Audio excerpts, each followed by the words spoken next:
अनुरमर्दनम परमानंदम कृष्णम वंदे जगद्गुरु मुखम करोति वाचालम पंगुम लंघयते गिरिम यत्कृपात्तमहं वंदे परमानंदमाधवम् अखंड मंडलाकारं व्याप्तं येन चराचरं तत्पदं दर्शितं येन तस्मै श्री गुरवे नमः। चिकलठाण आणि पंचक्रोशीतील रणदैवत असलेल्या आणि ग्रामदैवत असलेल्या कोटलिंगनाथाला कोटी कोटी वंदन करून राष्ट्रमाता हिंदवी स्वराज्य माता माँसाहेब जिजाऊ यांच्या चरणावर नतमस्तक होऊन 50 वर्षाच्या आयुष्यामध्ये 36 वर्ष नंग्या तलवारीच्या पात्यावर नाचून युगपुरुष ठरलेल्या छत्रपती शिवाजीराजांना त्रिवार मानाचा मुजरा करून 32 वर्षाच्या आयुष्यामध्ये आपल्या तेजाने संपूर्ण विश्वाला व्यापून टाकणाऱ्या स्वराज्य रक्षक संभाजीराजांच्या चरणावर नतमस्तक होऊन चिकलठाण शिवजन्मोत्सव समितीच्या वतीने आयोजित केलेल्या या शिवजागराच्या कार्यक्रमाच्या निमित्तानं ज्यांच्यामुळे मला तुमचं दर्शन घेण्याचं सौभाग्य प्राप्त झालं ते आदरणीय गुरुवर्य डॉक्टर कदम सर, व्यासपीठाच्या समोर उपस्थित असलेले करमाळा पंचायत समितीचे माजी उपसभापती दत्तात्रय सरडे, या गावचे सरपंच गलांडे साहेब, शिवभक्त परिवार इंदापूरमधून आलेले माझे सर्व शिलेदार, उपस्थित माता भगिनी, अबाल वृद्ध देवस्वरूप श्रोतृवर्ग या सर्वांच्या चरणावर नतमस्तक होऊन मी माझं सौभाग्य समजतो माझ्या बांधवांनो, माझ्या माता भगिनींनो, की या महाराष्ट्रामध्ये छत्रपती शिवाजीराजांच्या माँसाहेब जिजाऊंच्या संभाजीराजाच्या वीरभद्रकाली ताराराणीच्या महाराष्ट्रात आम्ही जन्माला आलो याच्यासारखं जीवनातलं दुसरं पुण्य असूच शकत नाही ही माझी सद्भावना, हे लक्षात ठेवा। आयुष्यामध्ये आदर्श आपण एखाद्या व्यक्तीला ज्यावेळी मानत असतो, कुणाचे आदर्श महापुरुष असतील, कुणाचे आदर्श आपले वडील असतील, कुणाचे आदर्श आपली आई असेल, कुणाचे आदर्श संत असतील, कुणाचे आदर्श शास्त्रज्ञ असतील, ज्या व्यक्तीला आपण आदर्श मानतो त्या व्यक्तीला 4 गोष्टींनी तपासावं, वडील असले तरी, आई असली तरी। त्या 4 गोष्टी कोणत्या? एक आचार, दुसरा विचार, तिसरा उच्चार आणि चौथा व्यवहार। या 4 गोष्टीत कुठलीही तुम्ही मानवी पर्सनॅलिटी तपासून पहा, या 4ही ठिकाणी ज्या वेळेला ती व्यक्ती सर्वोत्तम दिसेल त्यावेळेला तुमच्या जीवनात तो बदल केल्याशिवाय राहणार नाही, इतकी ताकद त्या व्यक्तिमत्वामध्ये असते। आज तुम्ही जर विचार केला तर या महाराष्ट्रामध्येच नाही तर संपूर्ण विश्वामध्ये छत्रपती शिवाजीराजे या 4 गोष्टी ज्या पद्धतीने बसतात तशी जगातली एकही पर्सनॅलिटी अजून बसलेली नाही। आता आमच्या ह्या शिवकन्यांनी फार सुंदर व्याख्यान केलं। इथून पुढे ज्या वेळेला तुम्हाला शिवजयंतीनिमित्त व्याख्यानं घ्यायची असतील त्यावेळेला मुख्य वक्ता येण्याच्या अगोदर या लेकरांना बोलण्याची संधी द्यावी, त्यांना घाई झाली।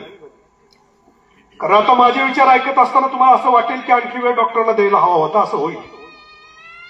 मी तुमच्यातला आहे, पुढच्या वक्त्याला ती वेळ येऊ नये म्हणून सांगतो। त्यातली विश्वविख्यात शिवमुद्रेचा त्यांनी उल्लेख केला। प्रतिपचंद्र लेखी व वर्धेष्णू विश्ववंदिता शहासुन शिवशेषा मुद्रा भद्राय राजते। आम्ही विचार त्याचा अर्थ नाही पाहिला, मला सगळा अर्थ सांगायचाही नाही तुम्हाला। राजे शहाजी ज्यांनी ही विश्वविख्यात शिवमुद्रा बनवून दिली ती अशी कुणाकडून नाही बनवून घेतली। ज्या शहाजीराजांच्या दरबारामध्ये 75 विद्वान होते, ज्या शहाजीराजांना स्वतः 12 भाषा लिहिता बोलता वाचता येत होते, हे काहीच नाही, तर शहाजीराजे 12 भाषेचे पंडित होते। त्यांनी संस्कृत मधून विश्वविख्यात शिवमुद्रा तयारी केली. त्यातलं दुसरं वाक्य बाप म्हणून लक्षात ठेवा. इथं जेवढे बाप बसले त्यांनी लक्षात ठेवा, आपल्या पुत्राला जीवनाचं ध्येय द्यायचं असेल तर वयाच्या 12व्या वर्षी शहाजीराजांनी आपल्या पुत्राला काय दिलं? शुद्ध बीजा पोटी फळे रसाळ गोमटी मुखी अमृताची वाणी देह देवाचे कारणी. जगद्गुरु तुकोबा यांचा जगप्रसिद्ध अभंग आहे. वाघासारखी असली महाविभूती सामान्य व्यक्तीच्या पोटी जन्माला येणं शक्य नाही. बाप म्हणून आपली जबाबदारी काय आहे? शिवाजीराजांना 12 वर्षाचा असताना बंगळुरूवर येताना नाव दिलं. माहितीये कुणाला काय नाव दिलं? शिवाजीराजांना बापानी, शहाजीराजांनी पुण्य देशेश्वर. आपल्या पोराला पुण्य देशेश्वर या शब्दाचा अर्थाची खोड करून पहा. पुण्याची जागीर दिली होती आणि पुणे ही पुण्यभूमी आहे. विश्वमाऊली ज्ञानदेवांची तुकोबरांची भूमी आहे. शब्द पुढे होता देशेश्वर, याचा अर्थ ईश्वर. त्या देशाचा ईश्वर. बाप सुद्धा आपल्याला कळालं पाहिजे. ईश्वर देव. सोपं भाषा आहे माझ्या माता भगिनीनं, सोपी भाषा आहे माझी. प्रतिष्ठा विकत घेता येते. प्रतिष्ठा विकत घेता येते. गावातले मेंबर फोडून सरपंच होता येतं. पैसे वाटून निवडून येता येतं. 70,000 कोटीचा घोटाळा करून सुद्धा करता येतं. प्रतिष्ठा विकत घेता येते, परंतु पूजा विकत घेता येत नाही. लक्षात ठेवा. पूजेसाठी देवच बनावं लागतं. देवच. त्या देवाचं नाव आहे छत्रपती शिवाजीराजा. माणूस म्हणून जन्माला आला. कदम सरांनी जो उल्लेख केला तो वेगळा आहे, मला करायचा आहे अजून. त्यांचं दैवतीकरण करू नका. तर श्रीमद भागवत आपल्याला सांगतं, दुर्लभो मनुष्य देहो देहिनाम क्षणभंगुराः तत्रापि दुर्लभम मन्ये वैकुंठ प्रिय दर्शनम. जगप्रसिद्ध भागवतातला श्लोक आहे. जगप्रसिद्ध. या श्लोकाचा अर्थ असा आहे, तुम्ही माणूस म्हणून जन्माला आला ना तर मृत्यूपूर्वी तत्रापि दुर्लभम मन्ये वैकुंठ प्रिय दर्शनम.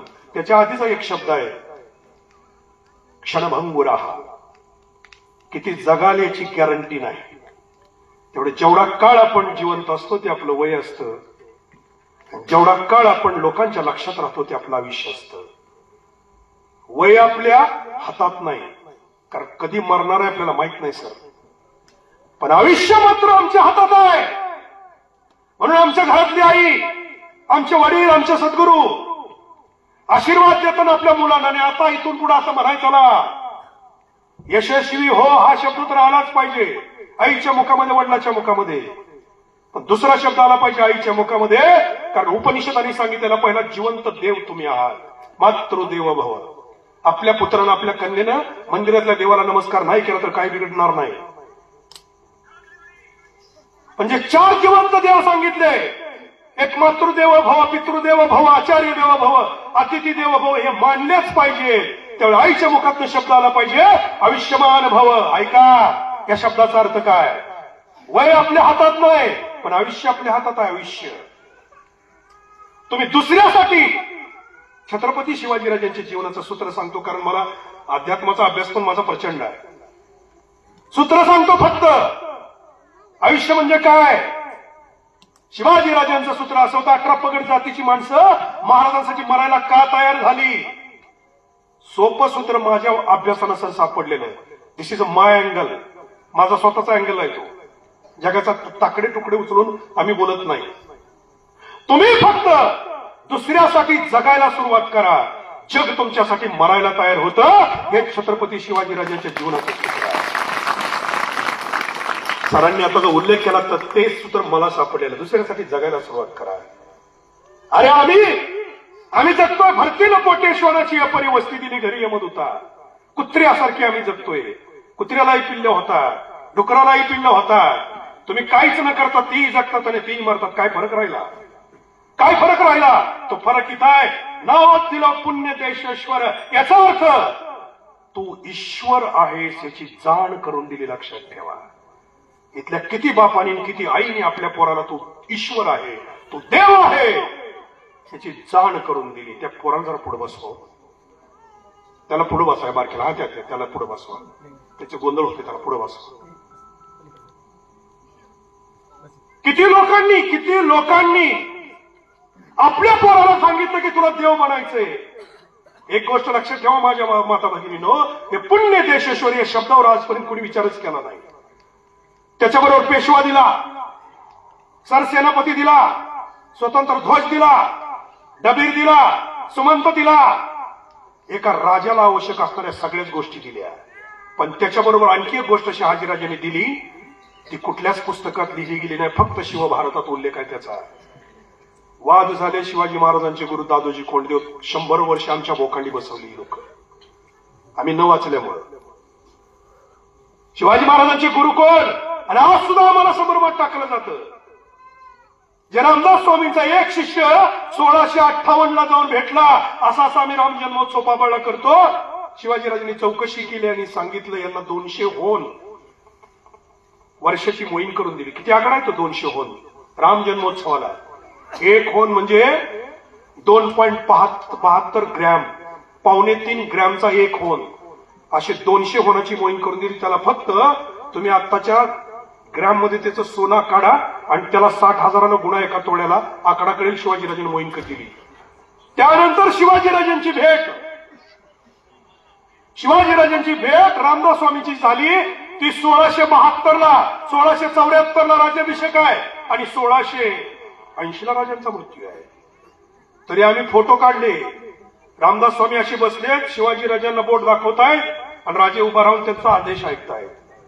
इथं परमार्थातली जाणती माणसं आहे, तुमच्याकडे सत्यही चांगले होतात. गुरु शिष्याचं का शिष्य गुरुचं कौतुक करत असतो. स्तुती कोण कुणाची करत असतो, कौतुक सोडा, स्तुती शिष्य करत असतो गुरुची स्तुती.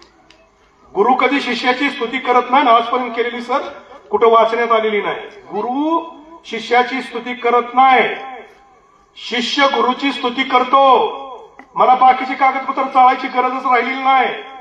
रामदास स्वामींनी छत्रपती शिवाजीराजांच्या नावाचा जो उल्लेख केलेला आहे, ते शब्द फक्त तुम्हाला सांगतो, त्याच्यावरनं कळतं की शिवाजीराजे देवत्वाला पोहोचल्याशिवाय एका महान संतांच्या, त्याला मी कमी लेखत नाही, लक्षात ठेवा, संतच म्हणतोय, एका महान संतांच्या मुखातनं ही वाक्य निघत नाही.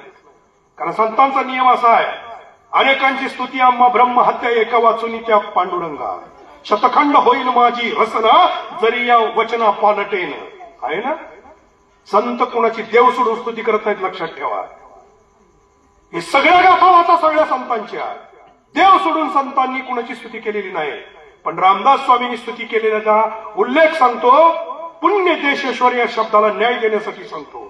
बापाने ईश्वर म्हणून पाठवला आणि ईश्वरत्वाला पोहोचल्याशिवाय रामदास स्वामींनी हा उल्लेख केला नाही. कोणता उल्लेख आहे? यशवंत, कीर्तिवंत, सामर्थ्यवंत, नीतिवंत, वरदवंत, पुण्यवंत, जाणता राजा, आचारशील, विचारशील, धर्मशील, सर्वज्ञपणे सुशील, सेवेशी तत्पर सर्व ठाई, धीर, उदार, शूर, सुंदर, सेवेशी तत्पर, निश्चयाचा महामेरू, बहुत जनासी आधारू, अखंड स्थितीचा निर्धारू, श्रीमंत योगी. ही स्तुती देवाची आहे. ही स्तुती छत्रपती शिवाजीराजांतल्या देवत्वाची आहे, व्यक्तीची स्तुती नाही. देव शक्ती आहे, देव व्यक्ती नाही. आठव गेले भाव, झाला स्वयमेव पांडुरंग, ही तुकोबरांची ग्वाही आहे. माणूस म्हणून जन्माला आला तर मरण्यापूर्वी एकदा देव बना, आणि देव बनवण्याचं स्वप्न पहिल्यांदा आई बापांनी बघितलं पाहिजे. म्हणून पुण्य देशेश्वर. पुढचा शब्द आहे प्रतिपचंद्र लेखी व वर्धेष्णू विश्ववंदिता. काय ध्येय दिलं? काय ध्येय दिलं? वर्धेष्णू विश्ववंदिता. याचा अर्थ आत्ता कदम सरांनी सांगितलं की छत्रपती शिवाजीराजांना आज खऱ्या अर्थानं आमच्या विश्वविख्यात राजमुद्रेतल्या त्या शब्दाला न्याय मिळाला. काय?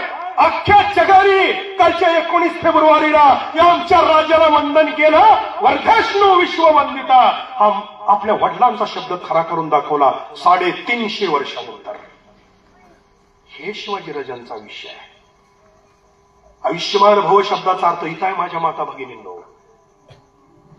शिवाजीराजांना वय मिळालं फक्त 50 वर्ष. पण शिवाजीराजांचं आयुष्य किती आहे? जोपर्यंत चंद्र सूर्य आहे आणि मानव जात या पृथ्वीवर जिवंत आहे तोपर्यंत छत्रपती शिवाजीराजांचं आयुष्य हे मासाहेब जिजाऊंच्या मुखात निघालेल्या शब्दाची ताकद आहे. आयुष्यमान भव. आपला मुलगा किती वयाचा असू आणि किती वर्षाचा असू द्या, वाढदिवस साजरे नका करू माझ्या माता भगिनींनो, नका करू. 4थी पर्यंतचे वाढदिवस चॉकलेटवर होतात, 10वी पर्यंतचे वाढदिवस केक कापून होतात, त्याला वडापाव आणला जातो. 11-12वीचे वाढदिवस सगळ्यांना मिळून हॉटेलला पार्टी इथपर्यंत असतात. आणि 12वीच्या पुढचा वाढदिवस मुली असो ना तर मुलं असो सगळीच दारू प्यायला लागलेली आहेत. दारू प्यायची सुरुवात वाढदिवसाला होते. हे आमचं नाही. कोण इथली आई सांगेल का मला एखादी? मुलाचं यश मुलीचं यश चिंतायचं असेल तर आपण औक्षण करतो, ओळखतो ना. औक्षण करताना जर दिवा विजला अपशकुन वाटतो ना तुम्हाला. ज्या वाढदिवसाला तुम्ही केक कापताय तो का कापायचा कुणाला सांगता येईल इथं? जेवढ्या वाढदिवसाच्या आहेत तेवढ्या मेणबत्त्या लावून तुम्ही फुंकताय आहे. काय काय त्याचं तंत्र माहित आहे?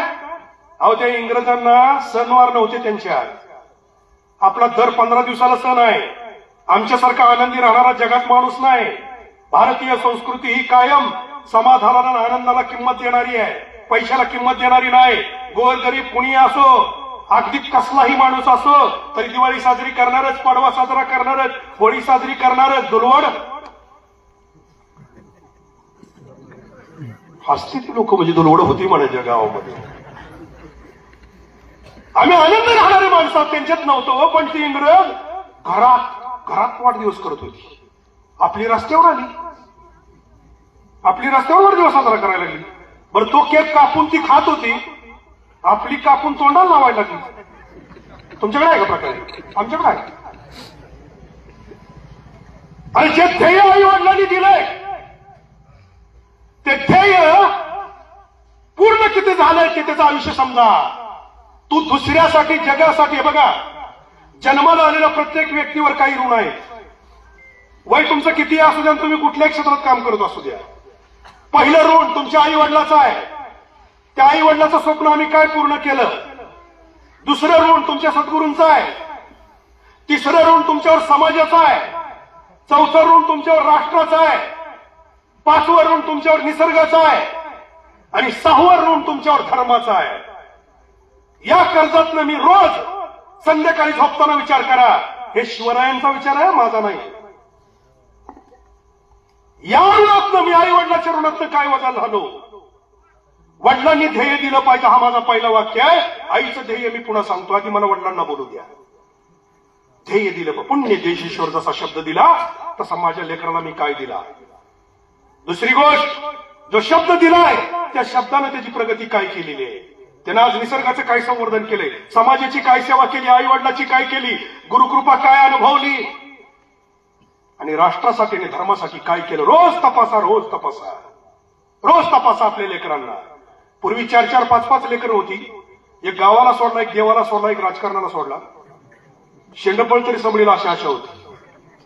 आता ही बारकी पोरं बसलीच नाही. ते सगळ्यांना विचारलं ना, तुम्ही किती जण एकुलते एक पोराने हात वर करा जर म्हणलं ना, यातले 99% हात वर होतील. ते एक जर बिघडलं ना, एक मिळवलेल्या इस्टेटीला काढी लावा सुद्धा कोण मागे राहणार नाही, याचं भान ठेवा. म्हणून मासाहेब जिजाऊन शहाजीराजे आई बापात आधी आली पाहिजेत. शिवाजीराजे लेकरात निर्माण करायचे. अचानक शिवाजीराजे घडलेले नाहीत, लक्षात ठेवा. आधी शहाजीराजे काय होते लक्षात ठेवा, दिशा काय होती. मुद्रा भद्राय राजते हे मासाहेबांचं काम आहे. मुद्रा भद्राय राजते म्हणजे कल्याणार्थ तुझं जीवन जावं. कोणाच्या स्वप्न काय दिलं मासाहेब जिजाऊंनी. 19 फेब्रुवारी 1630 वार शुक्रवार संध्याकाळी 8 वाजता त्या अलौकिक पुत्राला मासाहेब जिजाऊंनी शिवनेरीवर जन्म दिला. अवस्था ऐका त्या आईची. खंडगड्याच्या हत्तीवरून सासर माहेरचं वैर आलं. बाळणपणाला माहेरी जाऊ न शकलेली स्त्री. कल्पना करा, आजच्या काळात मी सुद्धा एका मुलीचा वडील आहे. बाळणपणाच्या वेळेला जर तिला आई वडिलाकडे नाही येत आलं तर त्या मुलीची मानसिकता काय होते याचा एकदा विचार करा. एक स्त्री म्हणून, माझी बहीण म्हणून विचार करा. बाळणपणाला आपल्या आई जर आपली बरोबर नसली तर काय अवस्था असेल. मासात जिजाऊंचे वडील लखोजी राजे जाधव, अचलोजी रघोजी आणि यशवंतजी ही चारी माणसं कापली गेली होती. बहादूरजी फक्त जिवंत होता, त्यांच्या बायका सती गेल्या होत्या. पण मासात जिजाऊंच्या मातोश्री माळसा राणी जिवंत होत्या. सिंदखेड राजाचं राज्य 40,000च्या फौजेचं होतं, बारकेची लेख नव्हती. पण बाळणपणाच्या वेळेला आपल्या आईजवळ नाही. कुणाकडे बाळणपण झालं? मासात जिजाऊंचं. शिवनेरीवर कोण होतं? शिवनेरीवर ती व्यक्ती होती विश्वासराव, सिद्धोजी विश्वासराव. कोण होते? मासात जिजाऊंचा थोरला पुत्र संभाजी. त्याला त्यांची जयंती नावाची जी मुलगी दिली तिचा वडील ते विश्वासराव होते. म्हणजे बाळणपणाला आपल्या सुनेच्या माहेरी म्हणजे व्याह्याच्या घरी जायची वेळ आली. मासात जिजाऊंचं तुम्ही जरा थोडं वर्णन ऐका. कोणत्या स्त्रीला आवडेल की आपलं बाळणपण आपल्या सुनेच्या माहेरी व्हावं? जरा विचार केला मासात जिजाऊंचा कधी? This is my analysis sir, this is my analysis. दुसरी गोष्ट, शहाजीराजांचं स्वराज्य जे काय निर्माण केलं होतं 3 वर्ष, पुणे जहागिरीपासून तुमच्या या बाउंड्रीपर्यंत आम्ही होतो. 350 वर्षातला स्वतंत्र झालेला पाकिस्तान, बलुचिस्तान, भूतान, नेपाळ, बांगलादेश आणि आत्ताचा अखंड भारत, या सगळ्या भारतातला 350 वर्षात स्वतंत्र झालेला तुकडा, नीरा भीमा संगम, पश्चिमेला समुद्र आणि या उत्तरेच्या बाजूला अहमदनगर, असा 84 किल्ल्याचा भाग शहाजीराजांनी स्वतंत्र करून 3 वर्ष राज्य केलं होतं. खवासकर, मुरारजी जगदेव पंडित आणि रायराव देशमुख या तिघांनी पुण्याच्या जहागिरीवर गाढवाचा नांगर फिरवला होता. मासात जिजाऊंचं घर जाळून टाकलं होतं, ते कोंडव्यात होतं पुण्यातल्या. शहाजीराजे परागंदा झाले होते. 1 गुंठा जमीन नाही, 10 बायकाची एक खोली शहाजीराजांच्या नावावर नाही. अशा अवस्थेत म्हणजे जिला 1 गुंठा जमीन नाही, जिला 10 बाय 10चं घर नाही, जिचा बाप पोटात शिवाजीराजे असताना कापला गेलाय, मारला गेलाय, रक्षाबंधनाच्या दिवशी भाऊ कापला गेलाय, अशा अवस्थेत आपल्या व्याह्याच्या घरी, आपल्या विहीनबाईच्या घरी मासात जिजाऊंचं बाळणपण आहे. तुम्ही एक लक्षात ठेवा, मी हे वर्णन का केलं? कारण तुमच्या माझ्या ह्या ज्या माता भगिनी इथे जमलेल्या आहेत ना, आपल्या बाळणपणाला इतकी वाईट वेळ तुमच्यातल्या कुणालाच आलेली नाही, येणार नाही, कारण आता तो काळ नाही. इतक्या वाईट अवस्थेत त्या पुत्राला जन्म दिला आणि 15 मिनिटात स्वतःचं शरीर सावरलं. आणि 15 मिनिटात सावरलेल्या शरीरानं त्या 15 मिनिटापूर्वी जन्मलेल्या बाळाला शब्द उच्चारला. शब्द काय? राजा होता का? राजा होता, सामान्य सरदार पुत्र ज्याची नोकरी गेलेली आहे. शब्द उच्चारला राजे आणि पुन्हा प्रतिज्ञा केली, या पुत्राला मी गजपती, गणपती, अशोपती, दळपती, भूपती, पुरंदर झालेला पाहीन, चक्रवर्ती सम्राट झालेला पाहीन. काय प्रतिज्ञा आहे?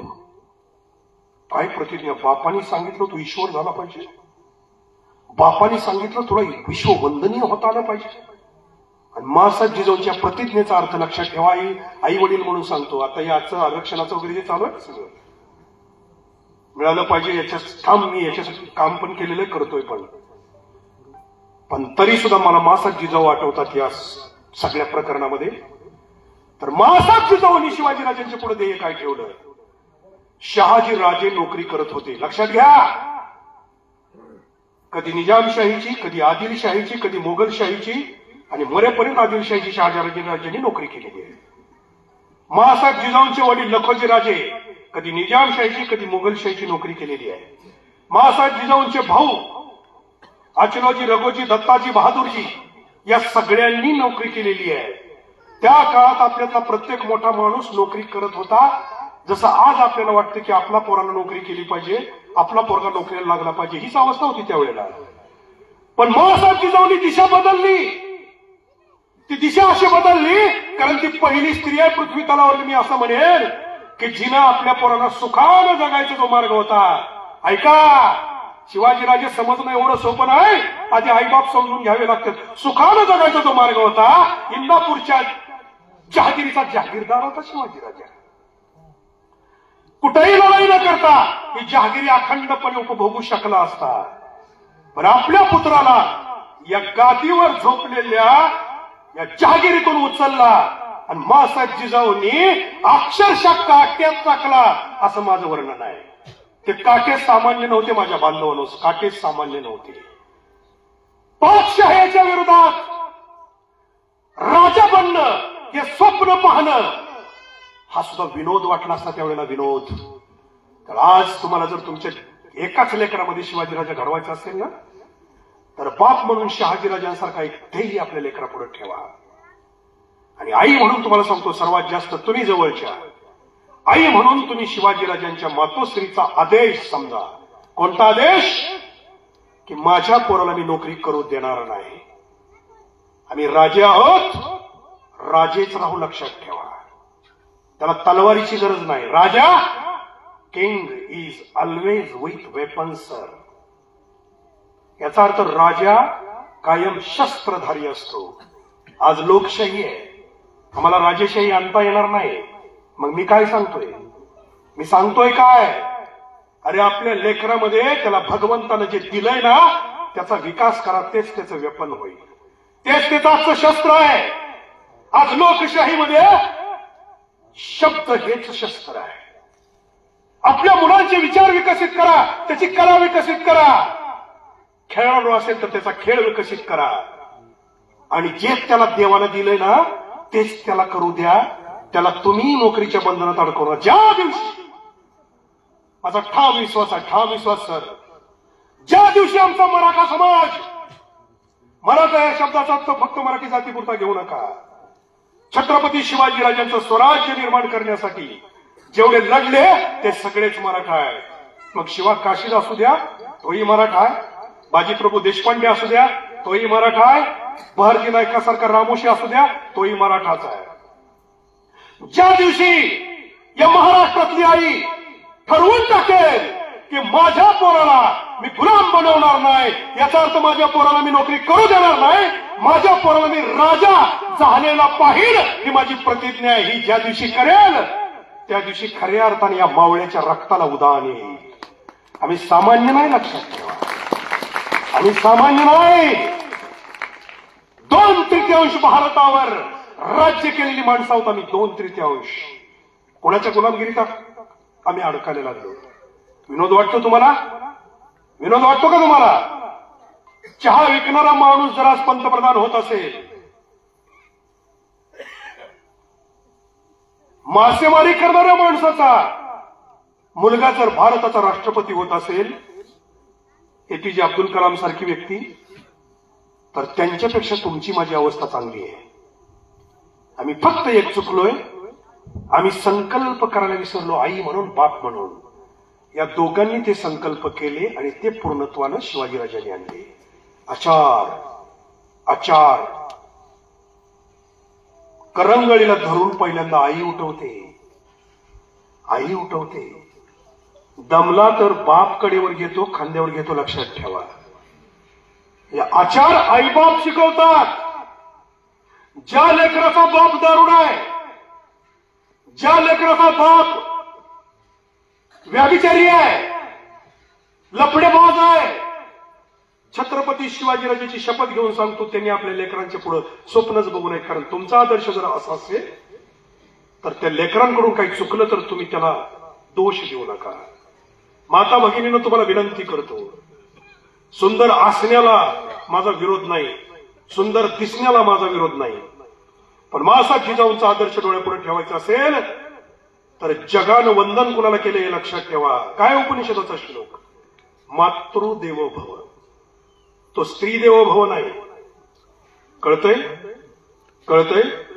जगानं आईला नमस्कार केलेला आहे, जगानं बाईला नमस्कार केलेला नाही, लक्षात ठेवा. तुम्ही म्हणाला आई आणि बाईमध्ये काय फरक आहे?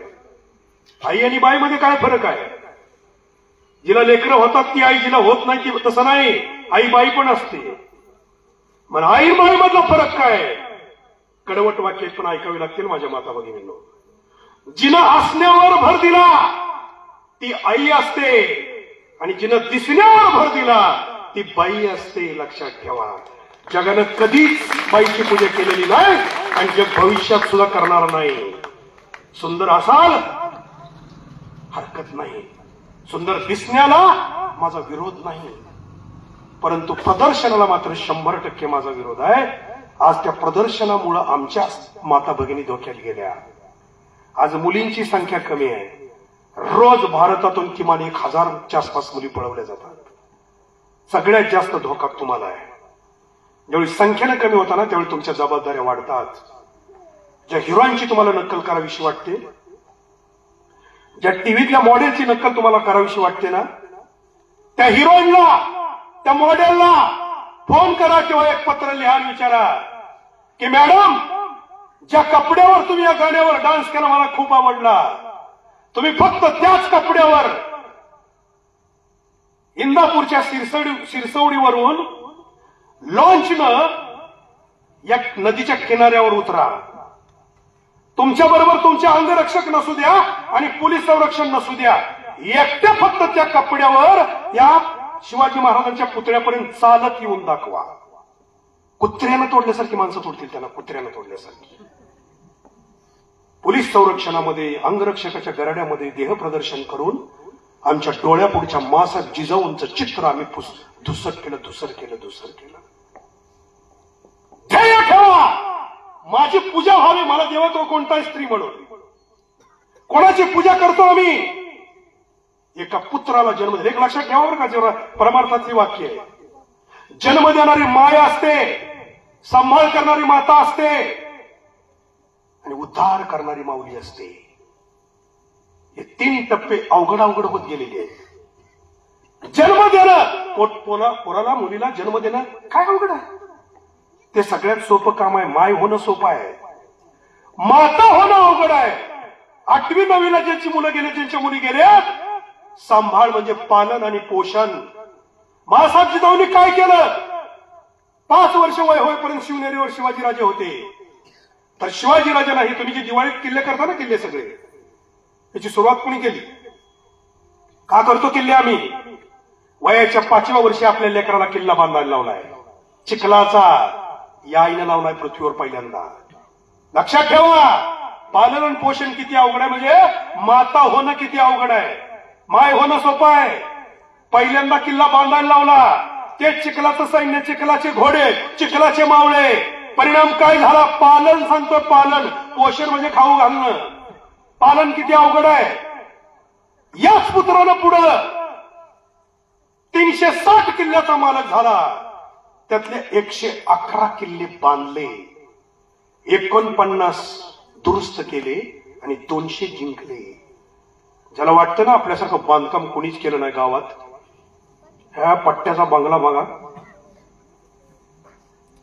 लईत लय मोठं घर खेड्यातलं किती असतं आबा? 6-6.5 हजार स्क्वेअर फूट आहे का? त्याच्यापेक्षा मोठं कोणाच आहे का? चिकलठाणमध्ये असलं तर मला माफ करा. किती असते? 6-6.5 हजार स्क्वेअर फूट. केवढी मोठी वास्तुशांती. स्टेटसला किती दिवस ठेवतो आपण? इलिव्हेशन इंजिनियरला दिल्यापासून स्टेटसला असतं आपल्या. अरे माझ्या बांधवानं एका रायगडावर जाऊन बघा. 350 इमारती आहेत, 350 एका रायगडावर. एकदा राजगडावर जाऊन बघा. 42 किलोमीटर घेरा आहे त्या राजगडाचा. 3 माच्या, सुवेळा माची, पद्मावती माची, संजीवनी माची. सर एका इंजिनियरनं अभ्यास केला, या 3 माचीला बांधकामाला दगड किती लागला असेल? त्याचं गणित सांगितलंय त्यानं की 3 माचीला दगड, आपल्या घराला दगड किती लागला? आपला हिशोब कसा आहे? हायवा, ट्रक, डम्पिंग, काय जे असेल आपलं ते असं आहे ना. त्या काळात बांधलेला, वयाच्या 18व्या वर्षी बांधायला काढला, 14 वर्ष बांधकाम चाललं आणि 400 वर्षानंतर जगातला 1 नंबरचा किल्ला आज ठरला. काय बांधकाम आहे हो. कुठं पुंगळी वाजवतो, तुझी पुंगी वाजवतो 6.5 हजार स्क्वेअर फूटची. त्या 3 माच्याला दगड लागलाय 3.5 लाख टन. असे किती किल्ल्याचा मालक होता? 360. नुसतं क्षेत्रफळ मोजा गुगलवर जाऊन. ज्याला वाटतं ना हे बापाला गुंठा सुद्धा नव्हता, पट्ट्यानं 100 एकर कमवलं, संध्याकाळी जाऊन गुगलवर फक्त तू मोज म्हणो, हे किल्ल्याचं फक्त क्षेत्रफळ बोल, राज्याचं लावूनच दे. वय किती? 50. बायका किती? 8. लेकरं किती? 6. कामगार किती? 2,65,000. आपलं काय? एकच बायको, 2 लेकरं, 1 मोबाईल, 1 4-चाकी गाडी, तरी बोंबलतय डीपी जळला, पाणी खाली गेलं, लांबावं लागतंय, आकडावं लागतंय. काही एक घोटाळा आहे. त्यानं मिळवलेलं आपल्याला जाऊन बघणं आहे ना, एवढं मोठं कर्तृत्व. मी पालन आणि पोषण बोलतोय, पालन आणि पोषण. वयाच्या 5 वर्षाच्या आत बांधायला लावलं. त्यावेळेला भविष्यामध्ये आयुष्य किती बघायचं, वय किती बघायचा प्रश्नच आला नाही. जेवढं मिळालं तेवढ्यात त्यानं सिद्ध करून दाखवलं. 1 किल्ला नाही हो, 360चा विषय आहे. 360चा विषय आहे. उद्धार करते ती माऊली असते. तिथं स्त्री आणि पुरुष हा लिंग भेद सुद्धा काढला आपल्या शास्त्रानं. उद्धार करणं म्हणजे काय? उद्धार करणं म्हणजे याचा अर्थ तुला जे रूप दिलंय त्या रूपातनं स्वरूपाची ओळख करून दिली. स्वरूपाची. रूप जळणार आहे, मरणार आहे, स्वरूप कायमचं आहे. हे शिवाजीराजांच्या नावापुढं मासाहेब जिजाऊंनी सिद्ध करून दाखवलं. त्यामुळे शिवाजीराजे 3 एप्रिल 1680 रायगडावर देगड ठेवला. तरी आजपर्यंत तुम्ही कुठं असा बोर्ड वाचलाय का मला सांगा? शिवाजीराजे वारलेत ना, गेलेत ना, पण कधी बोर्ड वाचलाय का? कैलासवासी शिवाजीराजे कोणी वाचलाय? कोणी बोर्ड वाचलाय का? स्वर्गवासी शिवाजीराजे कोणी बोर्ड वाचलाय? वैकुंठवासी शिवाजीराजे का नाही? का नाही? गेलेला असताना सुद्धा का नाही? याचं कारण त्या माऊलीनं उद्धार केला. उद्धार. देवत्व जे ओरिजिनल आहे ते प्रगट केलं. आणि जे शरीराला जर गेलं तरी जन्मल्यापासून शेवटच्या श्वासापर्यंत या महाराष्ट्राच्या, भारतातल्या प्रत्येक मुलीच्या, प्रत्येक स्त्रीच्या, प्रत्येक मुलाच्या आणि प्रत्येक पुरुषाच्या अंतःकरणामध्ये हा देव कायमस्वरूपी विराजमान आहे. म्हणून कैलासवासी नाही, म्हणून स्वर्गवासी नाही, म्हणून बुद्धवासी नाही, किंवा जे नाव तुम्हाला द्यायचं असेल ते नाही.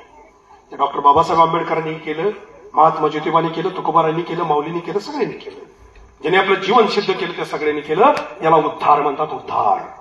आई आणि बाप म्हणून तुमच्यावर बरंचसं बोललो तर 4 शब्द मी बोललो होतो. आचार. शिवाजीराजांचा आचार एक लक्षात ठेवा. संपूर्ण भारताचं जर दैवत कुठलं असेल, आराध्य दैवत, तर ते प्रभू रामचंद्र आणि दुसरं भगवान श्रीकृष्ण. आम्ही आचरणामध्ये रामाला मानतो आणि आम्ही कर्तृत्वामध्ये कृष्णाला मानतो. लक्षात ठेवा. आचरणामध्ये राम आणि कर्तृत्वामध्ये कृष्ण ही आमची काळाची गरज आहे, आमची संस्कृती आहे.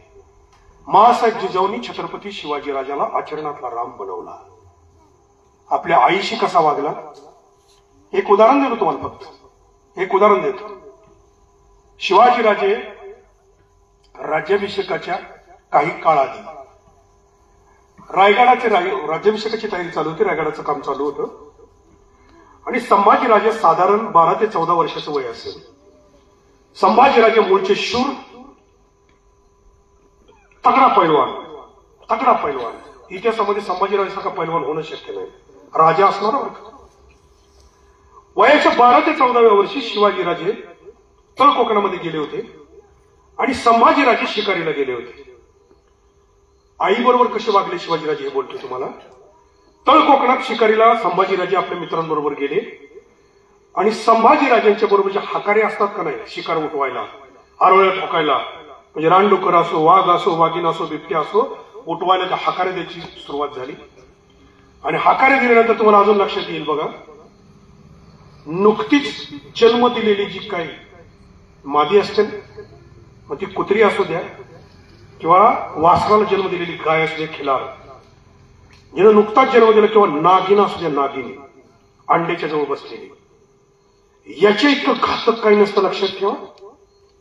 याचे इतकं घातक काही नसतं। आमच्या इंदापूरमध्ये एक गाय अशी बघितली, खिलार गाय, की त्या गावात अशी मोकळी फिरणारी गाय आहे। इंदापूरमध्ये बऱ्याच गाय आहेत। त्या मोकळ्या फिरणाऱ्या गायनं एखादा वासराला जन्म दिला आणि ते जन्मलेलं वासरू एका कसायानं लगेच उचललं आणि त्याच्याकडं यामा गाडी होती, यामा, ते पुंगळी काढलेली। जन्मलेलं वासरू न चाटता त्या कसाबानं उचललं आणि ती कसाई त्या वासराला घेऊन गेला। त्या पुंगळी काढलेल्या गाडीच्या पाठीमाग ती गाय बेभान होऊन एवढीची पळाली ना, एवढी पळाली ते परत गल्लीबोळातून गायब झालं। पण तिथून पुढं रोज जोपर्यंत ती गाय जिवंत होती ना, तोपर्यंत रोज यामाचा नुसता आवाज ऐकला तर त्या दिशेनं ती गाय पळत सुटत होती। गाय, नागिन और वाघीण। वाघीण नुसतंच जन्म जर दिलेला बछडा असेल ना, तर त्याच्या इतकी चवताळलेली, त्याची इतकी घातक काय नसते। वयवर्ष फक्त 12 ते 14 होतं संभाजी महाराजांचं। आणि शिकारीला त्यावेळेला काय बंदुकी नव्हत्या, भाले आणि तलवारी। संभाजीराजांनी हकाराने सांगितलं की इथं वाघीण जन्मले, हिला टाळा, ही वाघीण चवताळून बाहेर येईल, राजे दुसरी शिकार करू। संभाजीराजे गुहे पुढे बाला टाकून तलवार घेऊन उभा राहिले आणि तलवार घेऊन उभा राहिल्यानंतर ज्यावेळी वाघिणात बाहेर आली ना, वाघिणीने जी झेप मारली, वरच्या वर संभाजीराजांनी तिला तलवारीनं भोकसली। अंगावर झेप यायच्या तलवार तिच्या पोटात घुसली, पण खाली पडताना सुद्धा वाघिणीने एक पंजा संभाजी महाराजांच्या डाव्या खांद्यावर मारला। त्याची नख आत रुतली आणि वरखडून मोठी खोल जखम करून गेली। वाघीण संभाजीराजांनी मारली, पण ती जी तिला जन्मलेली 2 पिल्लं होती ना, ती 2 पिल्लं आपल्या मावळ्यांना बरोबर घेऊन संभाजीराजे रायगडावर आले।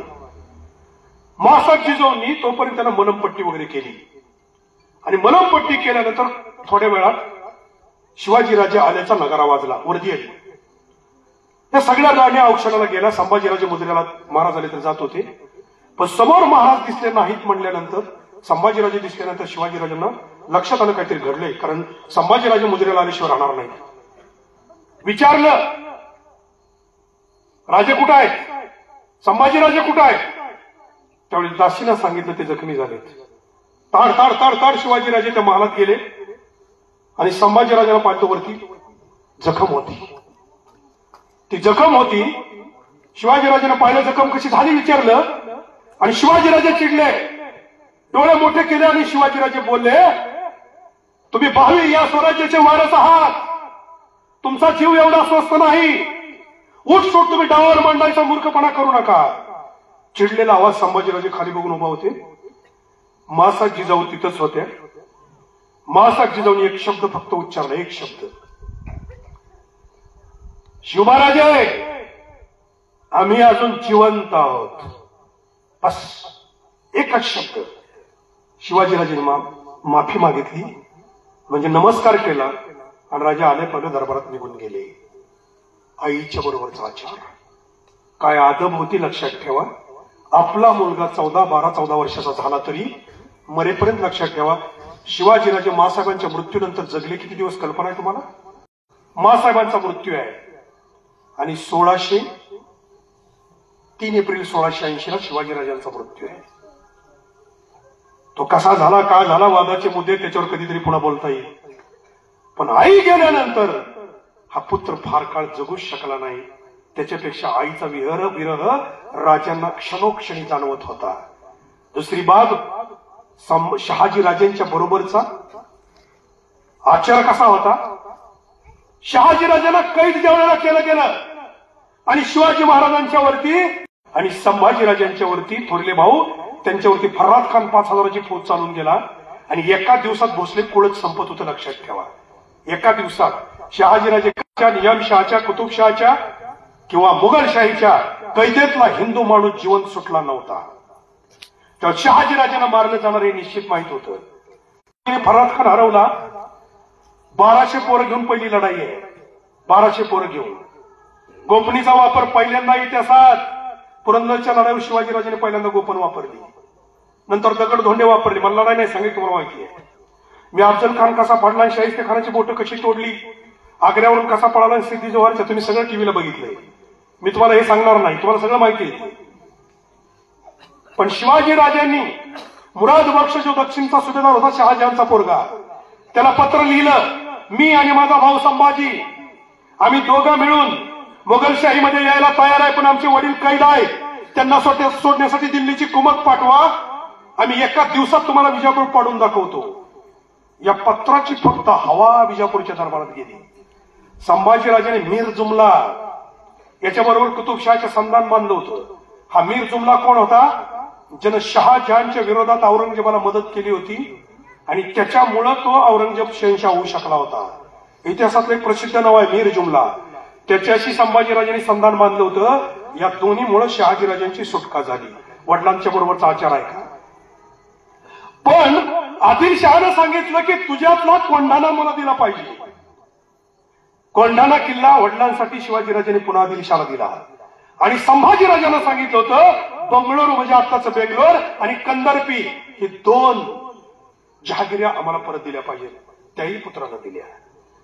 पण ज्या लढाईमध्ये जिंजीच्या झोपेत असताना शहाजीराजांच्यावर हल्ला झाला, झोपेत असताना शहाजीराजांच्यावर हल्ला झाला, त्यावेळेला शहाजीराजांनी पहाटे साधारण 3ला लढाई सुरू झाली. दुपारी 1:30 वाजता शहाजीराजे भोवळ येऊन खाली पडले.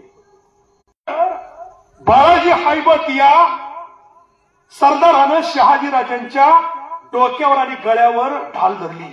शहाजीराजे बेशुद्ध, पण शहाजीराजांचे पाय आणि हात बांधले कोणी?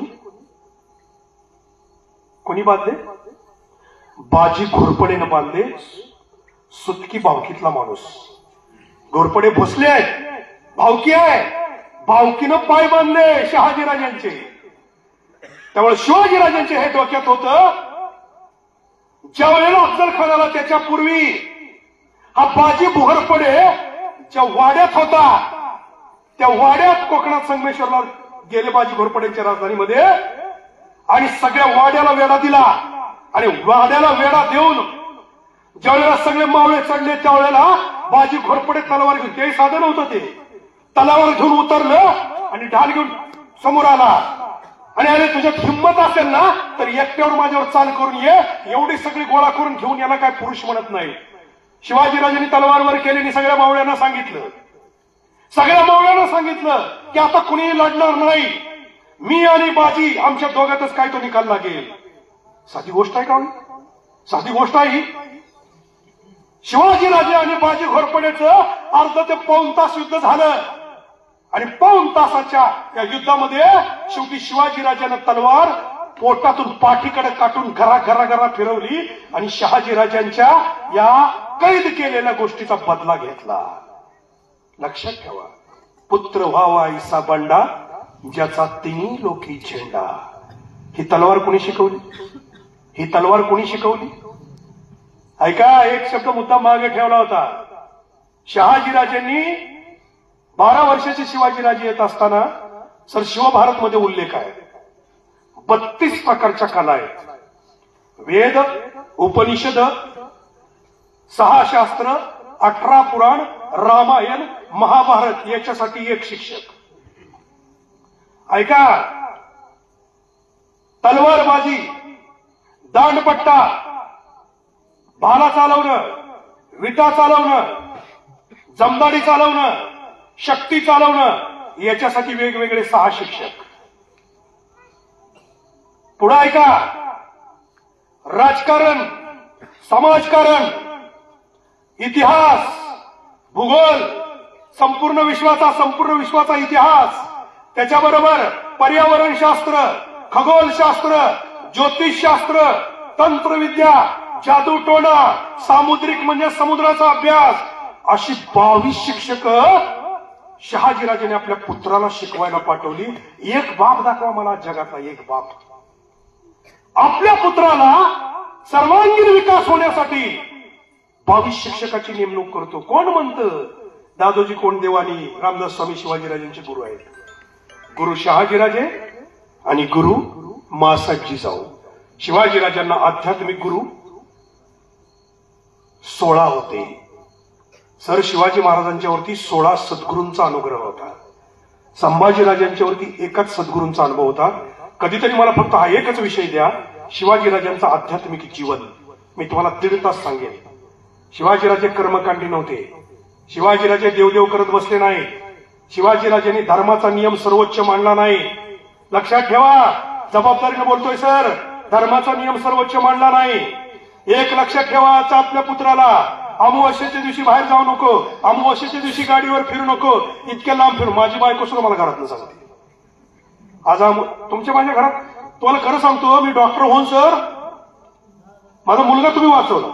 तुम्हाला आठवतंय, माझा मुलगा हे इथमॉड सायनोसिस झालेलं होतं त्याला, आणि मद्रासला घेऊन चाललो होतो मी. तुम्ही मला म्हणला, अरे आज मी एक काम कर, मला फक्त 2 तास वेळ दे. मी विश्वासाने वेळ दिला आणि तुम्ही ट्रीटमेंट दिल्यानंतर 2 तासात तो शुद्धीवर आला, आणि शुद्धीवर आलो त्यानं पहिल्यांदा मिठलं. पण तेवढ्या वेळात माझी आई म्हणजे अकलूच्या एका डॉक्टरचा फरक पडना, इंदापूरच्या एका डॉक्टरचा फरक पडना, काय बाहेरचं आहे का बघ. मग इथं दुसरी इंदापूरमध्ये आमची नातेवाईक होती, त्यांनी सांगितलं अशी अशी देवरशी आहेत सर, पोरगं वाचवायचंय. माझ्यासारखा डॉक्टर सुद्धा आईच्या हक्कानं तिकडे गेला. तिकडे गेल्या मनुष्य नीट ऐका, तिकडे गेल्या पाहिलं त्याचा देवघर कुठं आहे, देवघर तर ती देवळीत एवढा गोटा होता. त्यानं मला येताना सांगितलं होतं, येताना सिगारेटचं पाकिट आणा. तर मला कसं देव बाप्पा आहे. त्यानं गेलं काय केलं, 2 सिगारेटी पेटावा म्हणला. तिची देवळीतला गोटा होता ना, त्या गोट्याच्या डाव्या बाजूला एक ठेवली, उजव्या बाजूला एक ठेवली. ते असं बसलं. ते असं बसल्यावर काय झाला प्रकार, ती एक सिगारेट कंप्लीट जवळ आली आणि एक पडली की तो उठला. म्हणला डावी पडली का उजवी, डावी पडली. चला म्हणला. त्यानं पुन्हा मला गाडीवर बसवलं, आणि गाडीवर बसवून तुमच्या दवाखान्याला सुद्धा येऊन गेलतो. गाडीवर बसवलं, मला कुठे नेलं, वेताळाच्या तिथं. पुन्हा वेताळाच्या तिथं 2 सिगरेटी. काय ते द्यावं लागतं मला अजून कळलं. ते पेटवलं, पुन्हा डावी पडली. मग त्याने एक फळ दिलं असं, ते फळ, आणि ते फळ म्हणले तुम्ही ह्या, ते लिंब कापा. ते आमची तिथं पाहुण्याचं का घर आहे, थंडीचा दिवस होतं, ते फरशीवर बसलो. पण तिथून येताना ते जेव्हा देत होता ना, त्याला मी सहज विचारलं, तुझ्याकडे काय पितरमित्र आहे का कोण. माझा तेवढा आध्यात्मिक अभ्यास नव्हता बरं का सर, मी त्यावेळी म्हणजे सर्वसामान्य माणूस होतो. आताचा विषय वेगळा आहे. तुझ्याकडे काय पितरमित्र आहे का, हायती म्हणला. हायती म्हणल्यावर मला गाडी मी चालवायचं कळलं. म्हणजे कुठं आहे ती काय किशात आहे म्हणला. भेद पाहुण्याच्या घराजवळ आलो. ती दिलेली मग कापली असं. पण बराच वेळ त्याचं ते विधी चालल्यामुळं मी उठताना माझ्या हे दोन्ही पायाला काय झालं सर, मुंग्या आल्या. मला सरळच उभा राहील. मी मनातलं म्हणजे आईला ह्यानं पित्र मलाच घातली का काय, कोणाचं मलाच चाला येईल. जिकडं टाकायचं तिकडं टाकलं, ते फळ सुद्धा कापलेलं. ते मला घरी गेलं, वड्यात फेकून दिलं. तोपर्यंत तुम्ही माझ्या पोराला शुद्धीवर आणलं. ही मी graduate from Bombay veterinary college, science graduate, university ranker, अशा व्यक्तीची अवस्था. आपल्या घोटाळा काय, शिवचरित्रातलं व्याख्यान ह्याच्यासाठी ऐकावं. मासाजी जाऊनचं वाक्य, मासाजी जाऊनचं ऐका. कर्तृत्वान पुरुष ज्या दिशेला तोंड करतो ते दिशा पवित्र होते. काही शब्दात ताकद आहे हो. दक्षिणन पश्चिमन असलं काय वर्ज नाही तिथं. ज्या दिशेला कर्तृत्वान पुरुष तोंड करतो ती दिशा शुभ शकुनी होते. ज्या दिशेनं कर्तृत्वान पुरुष पाऊल टाकतो, ज्या क्षणी टाकतो ते क्षण, तो काळ त्याच्या कर्तृत्वानं तो शुभ शकुनी करतो. मग ती अमावस्या असली तरी चालेल. ही भीती काढा पोर. माझ्या आईने माझ्या डोक्यात घातली. तुमच्या लेकराच्या डोक्यातनं काढा. कारण शिवाजीराजांच्या जीवनातल्या 90% लढाई अमावस्याच्या दिवशी आहे. कारण आईनं सांगितलं, तू जर कर्तृत्वानं असशील तर जिथं पाऊल टाकशील ती सगळी भूमी सुद्धा तू पवित्र केल्याशिवाय राहणार नाही. ती ताकद आपल्या लेकरांना द्या.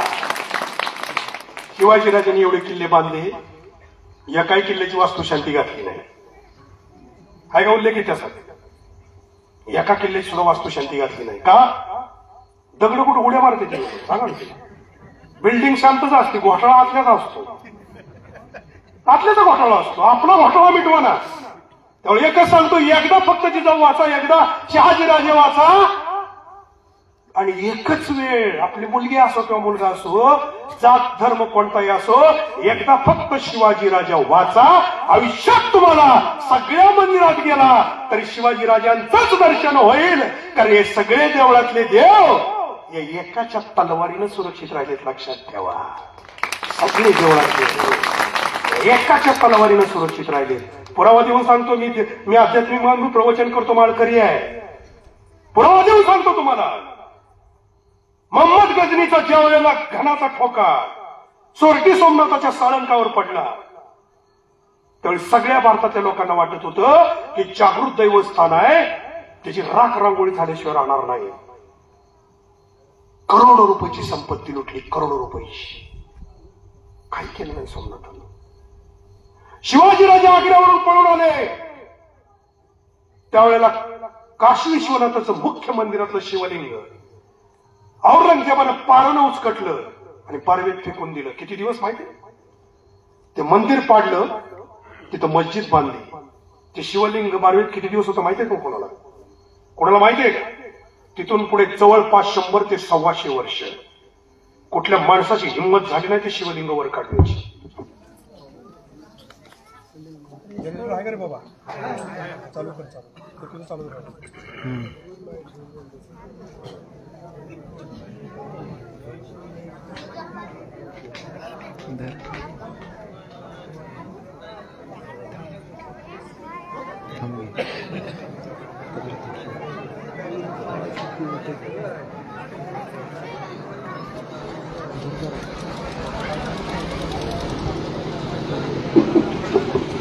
ते शिवलिंग 100 ते 125 वर्ष त्या बारवेत होतं.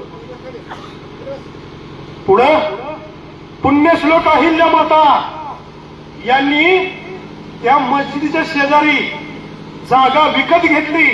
कारण मध्य प्रदेशमध्ये त्यांचं राज्य होतं, उत्तर प्रदेशमध्ये नव्हतं. पुण्यश्लोक अहिल्या मातेनं ती जागा विकत घेतली आणि त्या बारवेतलं शिवलिंग वर काढलं आणि त्याची पुनर्स्थापना केली. जी आता काशी विश्वनाथाचं आपण आता दर्शन घेतो ती जागा अजून सुद्धा अहिल्या मातेच्या नावावर आहे, लक्षात ठेवा. याचा अर्थ तो देव स्वतःचं रक्षण करू शकला नाही. अफजल खानानं ज्यावेळेला तुळजाभवानीची मूर्ती फोडली त्यावेळी महाराष्ट्रातल्या लोकांना वाटत होतं की अफजल खानाची राख रांगोळी होईल. ते राख रांगोळी करायला तलवार शिवाजीराजांना उचलावी लागली. त्यावेळी एक गोष्ट लक्षात ठेवा, शिवाजीराजांना हे सूत्र माहिती होतं, देव आणि धर्माशिवाय माणसं सरळ चालणार नाही. पण देव आणि धर्मात जर माणसं अडकली, कर्मकांडी बनली, देवदेव करत राहिली तर कर्तृत्वाला विसरतील आणि आपल्या शौर्याला पराक्रमाला विसरतील. त्यावेळी शिवाजीराजांनी एकाही गडावर कुठल्याच देवाचं मोठं मंदिर बांधलं नाही. तुम्हाला बसून एकट्याला पूजा करता एवढंच मंदिर बांधलं. एकच मंदिर थोडं मोठं बांधलं, ते बी अफजल खानानं इथं तुळजाभवानीची मूर्ती फोडली होती आणि तुळजाभवानीची मूर्ती फोडल्यानंतर पुन्हा पुनर्स्थापना केली तरी आपल्याला उघड्यावर हे मंदिर असल्यामुळं सुरक्षेला जाता येणार नाही म्हणून नेपाळच्या गंडकी नदीतनं दगड आणला आणि त्या दगडातनं ती मूर्ती तयार केली प्रतापगडावर. ते थोडं मोठं मंदिर आहे. पण शिवाजीराजांच्या गळ्यात कायम कवड्याची माळ होती. राजे 5व्या माळला, नवरात्र उत्सवाच्या 5व्या माळला राजे शाक्त होते, लक्षात ठेवा. राजे माळकरी नव्हते. हे कीर्तनकार चुकीचं सांगतात. शिवाजीराजे माळकरी नव्हते, शिवाजीराजे शाक्त होते. कवड्याची माळ गळ्यात होती.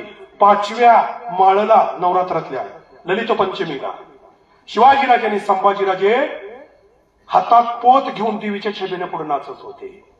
ही भक्ती आहे, ही भक्ती आहे, लक्षात ठेवा. ती शक्ती आपल्या अंगात अनुभवणं.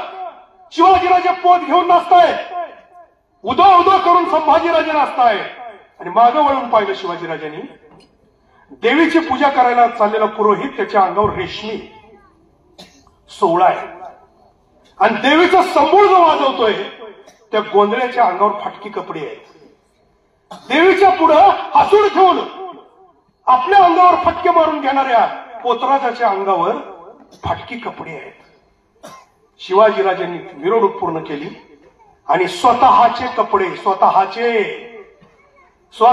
कपडे संबूळ वाजवणाऱ्याला दिले, स्वतःचे कपडे पोतराजाला दिले. त्याला अजून तुम्ही पहा की पोतराजाच्या अंगाला खाली सगळं जरी वापरलेलं असतं ना, जो उघडा नाही त्या पोतराजाच्या अंगावर चमचमीत असा भरजरी सदरा आहे, त्याला कंबर बांधलेली आहे, संबूळ वाजवणारा, त्याच्या अंगावर भरजरी कपडे. शिवाजीराजांची दूरदृष्टी पहा की माझ्या देवीचा भक्त या सोहळ्यातल्या रेशमी कपड्यातल्या पुरोहितापेक्षा सुद्धा मोठा दिसला पाहिजे, म्हणून स्वतःची कपडे संबूळ वाजवणाराला आणि पोतराजाला देणारा या पृथ्वीवरला एकमेव राजा आहे छत्रपती शिवाजीराजा. त्यांनी ते अजून जपलं माझ्या बांधवांनी. माझ्या व्याख्यानाला समारोपाला येत असताना मी एक गोष्ट सांगतो. तरुण बांधवांनो, एक गोष्ट लक्षात ठेवा. शिवाजीराजांनी काय मिळवलं, मी ध्येय सांगितले, सगळ्या गोष्टी सांगितल्या, पण शिवाजीराजांनी काय मिळवलं हे लक्षात ठेवा. वय किती मिळालं? 50 वर्ष. आकडा विसरू नका. काय काय मिळवलं ऐका. आपण फक्त चेक करायचं. ते मनभर आहेत ना, आपण फक्त कणभर होण्याचा प्रयत्न केला तरी आज बी डॉक्टर इथे येण्याच्या पात्रतेचा झालाही लक्षात ठेवा. ते मनभर आहे, मी कणभर जगायचा प्रयत्न करतोय, केलाय. सरांनी जे सांगितलं तो ऐका. आता शेवटचा काय भाग मिळवलेला ऐका. शिवाजीराजांनी वयाच्या 12व्या वर्षी ज्यावेळी पुणे जहागिरीमध्ये आले त्यावेळी शिवाजीराजांच्या खजिन्यातला आकडा होता आत्ताच्या रुपयामध्ये 36,000 रुपये. 3 एप्रिल 1680 शिवाजीराजांनी ज्यावेळी रायगडावर ध्येय ठेवला, बाकीच्या किल्ल्याची संपत्ती वेगळी आहे, फक्त रायगडावरच्या किल्ल्यावरचा आकडा ऐका, कारण 360 किल्ल्यावर संपत्ती होती. रायगडाच्या किल्ल्यावरचा आकडा ऐका, 4 लाख कोटी रुपये. पैसे किती मिळवले पहा. दुसरं, शिवाजीराजांनी राज्याभिषेक केला. त्या राज्याभिषेकाला जो खर्च केला तो खर्च ऐका.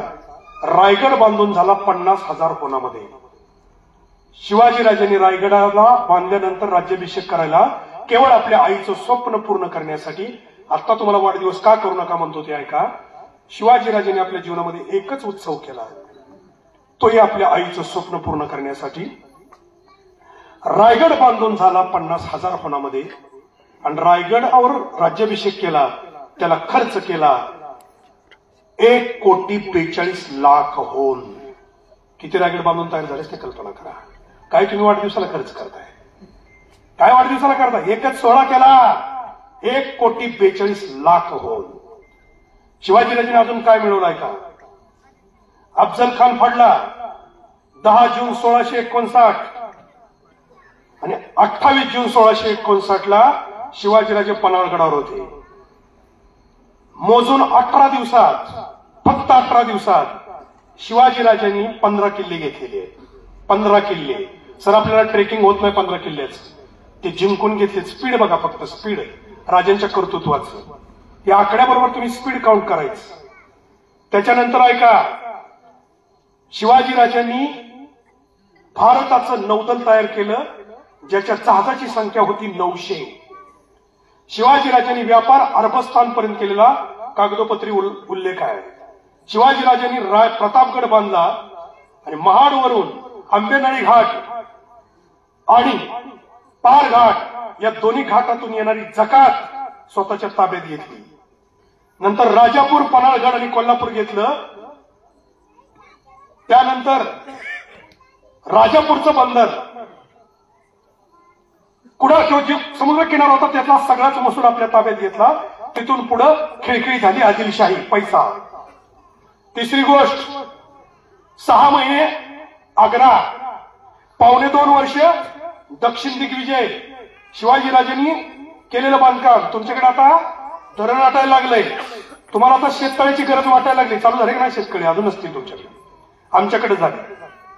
शिवाजीराजांनी तुम्ही एकदाच फक्त आपल्या पत्नीला, मुलांना घेऊन एकदाच फक्त विजयदुर्गावर जा. त्या विजयदुर्गावर शिवाजीराजांनी त्या काळात 1 कोटी लिटर पाणी साठवण्यासाठी तळ तयार केले किल्ल्यामध्ये, ज्यात पावसाचं 1 कोटी लिटर पाणी साठवलं जातं, जे वर्षभर किल्ल्याला पुरतं.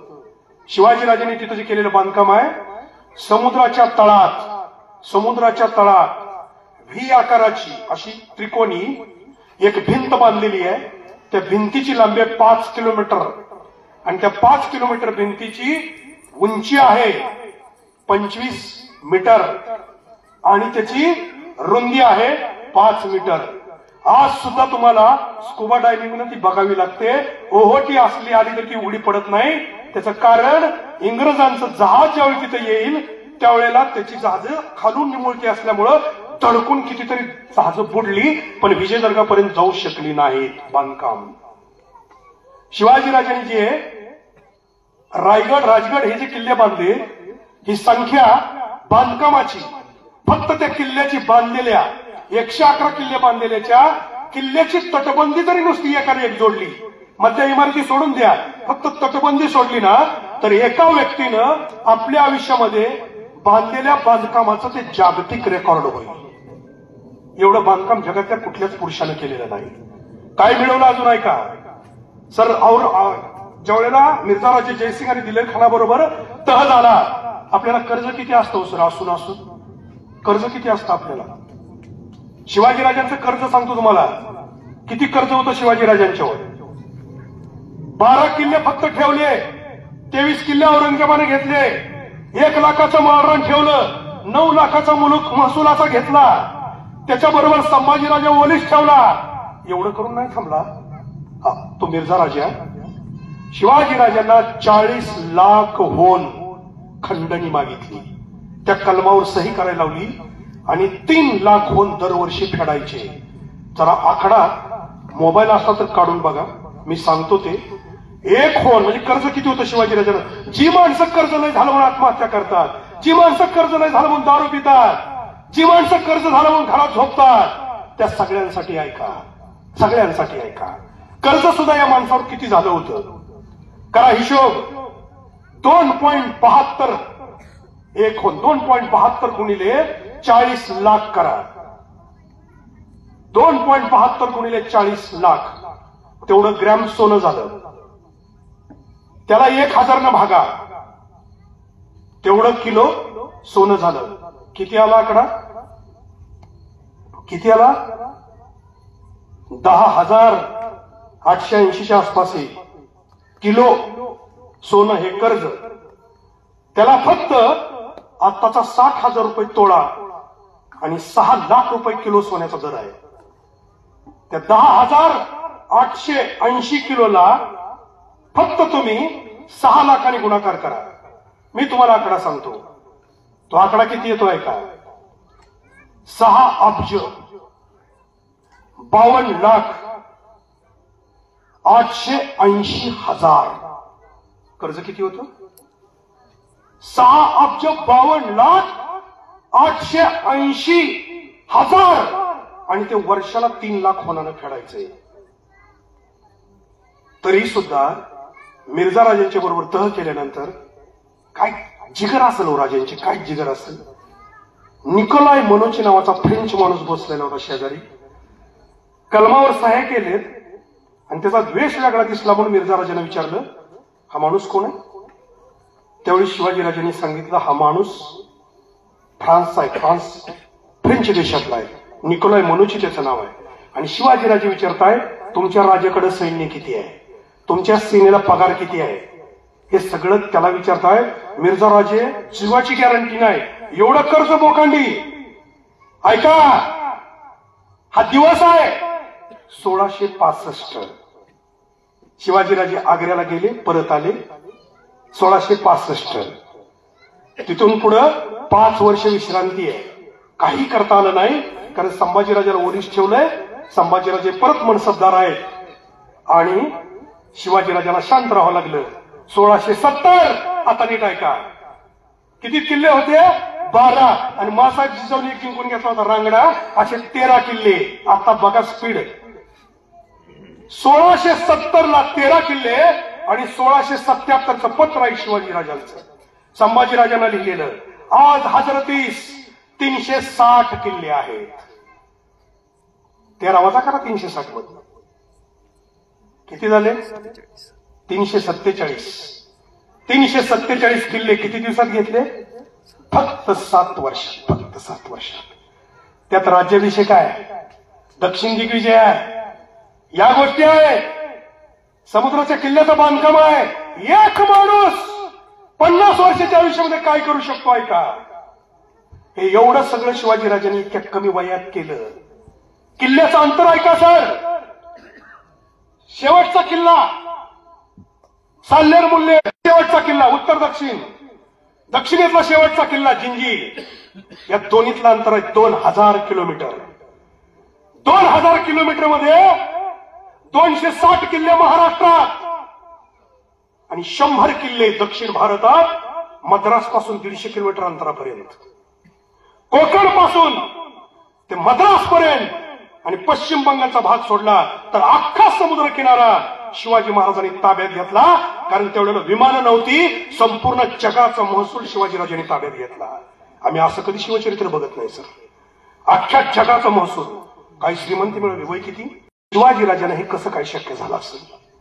आपण सहज म्हणतो तो देव होता. हे सरांचं वाक्य आलं. देव बनवू नका, देव बनवू नका याच्यासाठी म्हणले. तुम्ही एकदा राजाला देव बनवलं तर तुम्ही सहज म्हणाल अरे तो देवाचाच अवतार होता म्हणून तुला शक्य झालं. मी कधीच देवाचा अवतार म्हणलं नाही. तुम्ही सगळेच देव आहात. कारण वेद सांगतो अहम ब्रह्मास्मी. हे आमच्या वेदाचं महावाक्य आहे. हे प्रत्येक व्यक्तीला आहे अहम ब्रह्मास्मी. त्याने फक्त करून दाखवलं. करून आम्ही ते केलं नाही. तर एकच सूत्र सापडलं मला. एकच शिवाजीराजांच्या जीवनचरित्रातलं ते सूत्र म्हणजे त्याच्या जीवनामध्ये पाठ टेकलेलाच वेळ फक्त वाया गेला. जागेपणीचा प्रत्येक क्षण सत्कारणी लागला. एक गोष्ट लक्षात ठेवा सर. 35 वर्षापूर्वी शिवचरित्र वाचलं आणि 35 वर्ष शिवाजी महाराजांची शपथ घेऊन सांगतो तुम्हाला. 35 वर्ष 4.5 तासाच्या वर मी झोपलो नाही. त्याच्या आतच माझी झोप आहे. शिवचरित्रानं मला हे दिलं सर. आयुष्य उद्या मेलो तर वाईट वाटणार नाही. किती आयुष्य आपल्याला माहित नाही. ज्याला भूगोल माहित असतो त्याला इतिहास समजतो. म्हणून गडकोट किल्ल्यावर जायचं. ज्याला इतिहास समजतो त्याला वर्तमान काळाची किंमत कळते. मला हे कळालं यातनं. आज माझ्या हातात क्षण आहे. मागचा गेलेला मी बदलू शकत नाही आणि पुढचा माझ्या हातात नाही. ही वर्तमान काळाची किंमत आहे. या वर्तमान काळाची किंमत प्रत्येक तरुणाला कळली पाहिजे. म्हणून त्या काळात तो झोपला नाही पाहिजे. ज्या घरातली पोरं दुपारी झोपतात त्या घराचं भवितव्य झोपलं म्हणून समजा माझ्या माता बघितलो. थोडा वेळ पडून थोडा वेळ नीज पोराला म्हणू नका. नवऱ्यालाही म्हणू नका. लक्षात ठेवा आयुष्य जास्त नाही. पाठ टेकलेला वेळच वाया गेला. मी आज म्हणतो सर माझं वय 56 वर्ष रनिंग आहे. आज सुद्धा या पोरांच्या बरोबर 4000 फुटाचा गड मी न टेकता आजही चढतोय सर. पराळाचे पावनखिंड मी करतो. मला सापडलं सूत्र आहे. सापडलं सूत्र. आपल्या प्रत्येक तरण्या पांड पोराला ते सापडलं पाहिजे. एकदा फक्त गडाची माती कपाळाला लागू द्या. गडाची माती. त्या पोराचं आयुष्य बदलल्याशिवाय राहत नाही. त्यामुळे वारकरी संप्रदायाच्या अनुयायी म्हणून एकच पोरगा नाही तुमचं. एक वारी वारकरी म्हणून पंढरपूरची करा आणि दुसरी वारी किल्ल्याची धारकरी म्हणून करा. एकच पोरग वृत्तीचा वारकरी आणि कृतीचा धारकरी करा. हेच शिवचरित्र आहे. पोरगा वृत्तीचा वारकरी असला पाहिजे आणि कृतीचा धारकरी असला पाहिजे. आवर्जून माझी वेळ संपत आलेली किंवा संपलेली आहे म्हणा. जाता जाता तुमच्याकडून एक दान मागून जातोय. काळजी करू नका. मी पैसे नाही मागत. आयुष्यात मला पैसे मागायचे नाहीत. पैसे कमवायचे असतात. हे राजाने शिकवलं. राजाने कुणाला पैसे मागितले नाही लक्षात ठेवा. एक गोष्ट लक्षात ठेवा माता भगिनींनो. रोजच्या प्रपंचामध्ये कोंबड्याचा असू द्या, बोकडाचा असू द्या, बागा रेकलेला असू द्या, तुमच्या हातात जे ते शिल्लक ठेवा. शिल्लक ठेवा. नवरा अडचणीत असेल, मुलगा अडचणीत असेल तर त्यावेळी त्याला जरूर द्या. जे काय असेल ते द्या. ऐका फक्त नवऱ्याच्या खिशातलं चोरू नका आणि सासूचा बटवा चोरू नका. एवढी विनंती करतो. कारण मासाहेब जिजाऊंनी 17 जून 1674 ज्यावेळी पाचाडला देह ठेवला त्यावेळी शिवाजीराजांना वर्षभर नाही आयुष्यभर साठवलेली एक रक्कम दिलेली आहे. ती तुम्हाला माहित पाहिजे. ती रक्कम आहे 25 लाख होन. किती आहे? 25 लाख होन. आता पुन्हा गुणाकार भागाकार करायला सांगत नाही मी तुम्हाला. त्या सोन्याचा आकडा येतो 6 टन 680 किलो. किती दिले पोराला मरताना सोनं? 6 टन. तोळ्यात आणि किलोत नाही. त्यामुळे आपल्या पोराला भेट देताना असं देता आलं पाहिजे. आपल्याला असं देता आलं पाहिजे. हे जिजाऊ आईसाहेबांचा आदेश आहे का? आता एक गोष्ट अजून कडकडून दान जे मागतोय ते आहे का? कारण मला पैसे कमवायचे असतात एवढं शिकवलंय. मी शपथ घेतली शिवाजीराजांची की ज्या पैशाला माझं कष्ट लागलं नाही त्या पैशाला मी चिमटीनं सुद्धा हात लावणार नाही. एका म्हाताऱ्या माणसाने सर मला 84,000 रुपये मृत्यूपूर्वी दिले. पैसे माझी लेकरं पोर कोणाला नाही मिळेल, तुला द्यायचं मला मारायचं. मी ना 2 शब्द तुला तर देऊन गेला रोल काय त्याचं थोडं मी ठरवलं म्हणलं मी नाही माझ्या कष्टाशिवाय मी एक नाही पैसा घेणार नाही. दान काय मागणार आहे तुम्हाला मी? ते खर्च सर मी योग्य ठिकाणी लावतो. ते दान मागतो एक छत्रपती शिवाजीराजांना आणि छत्रपती शिवाजीराजांच्या 2,65,000 मावळ्यांना. एकालाही कोणतंही व्यसन नव्हतं, कोणतंच व्यसन नव्हतं म्हणून हे होऊ शकलं. त्यामुळं शिवाजी महाराजांचं गळ्यात अडकवायचंय, शिवाजी महाराजांचं घरात फोटो लावायचा आहे, शिवाजी महाराजांचा टॅटो काढून घ्यायचा. काय ते तुम्हाला वाटेल ते तर त्याचे सगळे गुण एकदा तपासा ना, आमच्यात काय काय चेक करा. मी कामधेनू सेवा परिवाराच्या माध्यमातून काम उभा केलं, शिवभक्त परिवाराच्या मधून उभा केलं.